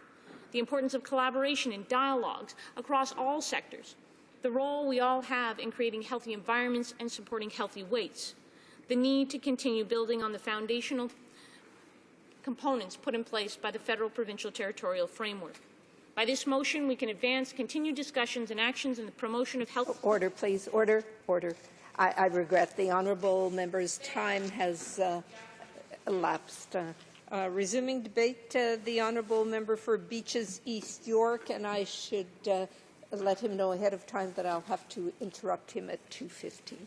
At 2:15. Thank you, Madam Speaker. Madam Speaker, I'm rising today in support of Motion 319, but I must tell you, Madam Speaker, and tell my colleague from Ottawa Orleans that my support for this motion is tepid. It's tepid because the motion itself is tepid. I support the motion only because it's better than nothing else, and the issue of childhood obesity requires a response, and an urgent one at that. Knowledge of something that creates harm, Madam Speaker, creates an onus on us to respond. That's not just a principle of health promotion or disease prevention, it's just a principle. And it is a principle from which we cannot waver, a principle that is imperative to follow. When those who are being harmed are unable to protect themselves, such as this case, the case of childhood obesity, it is of critical importance. So here's what we know. We know that childhood obesity is an enormous problem. As of 2007-2008, data indicates that 1 in 4 Canadian adults were obese. 60% of adults were overweight or obese. That's 14.1 million Canadians, Madam Speaker. Overall, 26% of kids ages 2 to 17 are overweight or obese. Childhood obesity rates have nearly quadrupled in the past 3 decades, and the rate of obesity amongst Aboriginal children is significantly higher than it is for others. We know also that obesity in children and adults impairs health in some very serious ways. It has been suggested that 90% of type 2 diabetes, 80% of coronary disease, and 1/3 of cancers could be prevented by healthy eating, regular exercise, and non-smoking. It has been estimated that health costs most consistently linked to obesity is about $4.6 to $7.1 billion annually, and those costs represent an enormous increase of estimates of just a decade earlier. And most shockingly and importantly, Madam Speaker, it's estimated that as many as 48,000 deaths per year in Canada are related to poor nutrition. Here, Madam Speaker, is the disappointing and disheartening, if not outright tragic thing about what we know. We've known this for a long time. In 2007, the Standing Committee on Health presented its report entitled Healthy Weights for Healthy Kids. It was a report about this very subject, childhood obesity. That report begins with this very clear statement, and I quote, "Childhood obesity has become an epidemic in Canada." In response to the question, how serious is the problem, the report says, the committee was shocked to hear how much overweight and obesity rates among children and adolescents in Canada have increased over the past 3 decades. It goes on, the situation for Aboriginal children is the most alarming. What followed, Madam Speaker, was a list of 13 recommendations. They talked about establishing targets, establishing a comprehensive public awareness and promotional campaign. That's obviously useful. Implementing mandatory, standardized, simple front-of-package labeling about nutritional values on foods. Establishing regulations limiting trans fats. Collecting data. Creating knowledge exchange. Creating a research capacity and a research focus on the issue of childhood obesity. Leadership mechanisms were included, federal leadership, Madam Speaker, of all things, assessment and reporting, evaluation, and establishment of a reliable baseline to assist in both research and management of this process, and also the provision of standards and programs. And so, very importantly, Madam Speaker, funding. The final recommendation called for new and dedicated infrastructure funding to facilitate access to varied options for children with respect to quality physical activity and healthy food choices, and all of this to be done in collaboration with provincial and territorial partners. Madam Speaker, such a sensible response to such a critical problem, but what happened? I'm the father of 3 kids, Madam Speaker. I used to be an attentive father before I got elected to this place, but I still do most of the family shopping when I'm home on weekends. And Madam Speaker, If we were making progress on these recommendations, I dare say, as a father, I'd know about it. But it has eluded us, Madam Speaker. All we hear about are programs, et cetera, in speeches from folks on the other side of this place. The recommendations of that committee, Madam Speaker, have not been acted upon, certainly not in any discernible, meaningful way. Now, I know the government has been involved in creating the Declaration on Prevention and Promotion of Curbing Childhood Obesity. But, Madam Speaker, what is incumbent on us is action. And, you know, I heard my colleague from Ottawa Orleans respond to a question earlier in this House that he always responds first with pedagogy. Madam Speaker, an important component without question, but hardly a substitute for action. Action based on the kinds of rigorous principles expressed in those 2007 report recommendations. The kind of action that this motion contemplates, Madam Speaker, does not at all reflect the serious nature of this issue, nor the full knowledge that we have of both the causes and outcomes, both health and financial, of childhood obesity. In this motion, my colleague proposes to continue dialogue, to encourage discussion, to encourage individuals and organizations, and to consider. Hardly an adequate response, Madam Speaker, hardly a principled response in light of what we know about childhood obesity and its impacts on children and our healthcare system. And so, Madam Speaker, the NDP has made a call for action. It has consistently called for regulations on trans fats and foods to reduce the contribution to the poor diet and to childhood obesity. A colleague of mine from the NDP caucus has introduced previously a private member's motion to regulate the level of trans fats foods. The NDP has consistently questioned the health minister about regulation of processed foods, including why the minister cancelled the plan to lower trans fat foods and why the minister has not listened to the call to lower sodium in foods. Madam Speaker, we've heard today from the other side a lot about programs and steps and so on. But as I mentioned before, I'm a father to 3 kids, and it's important to this debate today, Madam Speaker, because if meaningful action was taking place on childhood obesity, because if it was real, Madam Speaker, I would know about it as a parent. Thank you very much, Madam Speaker.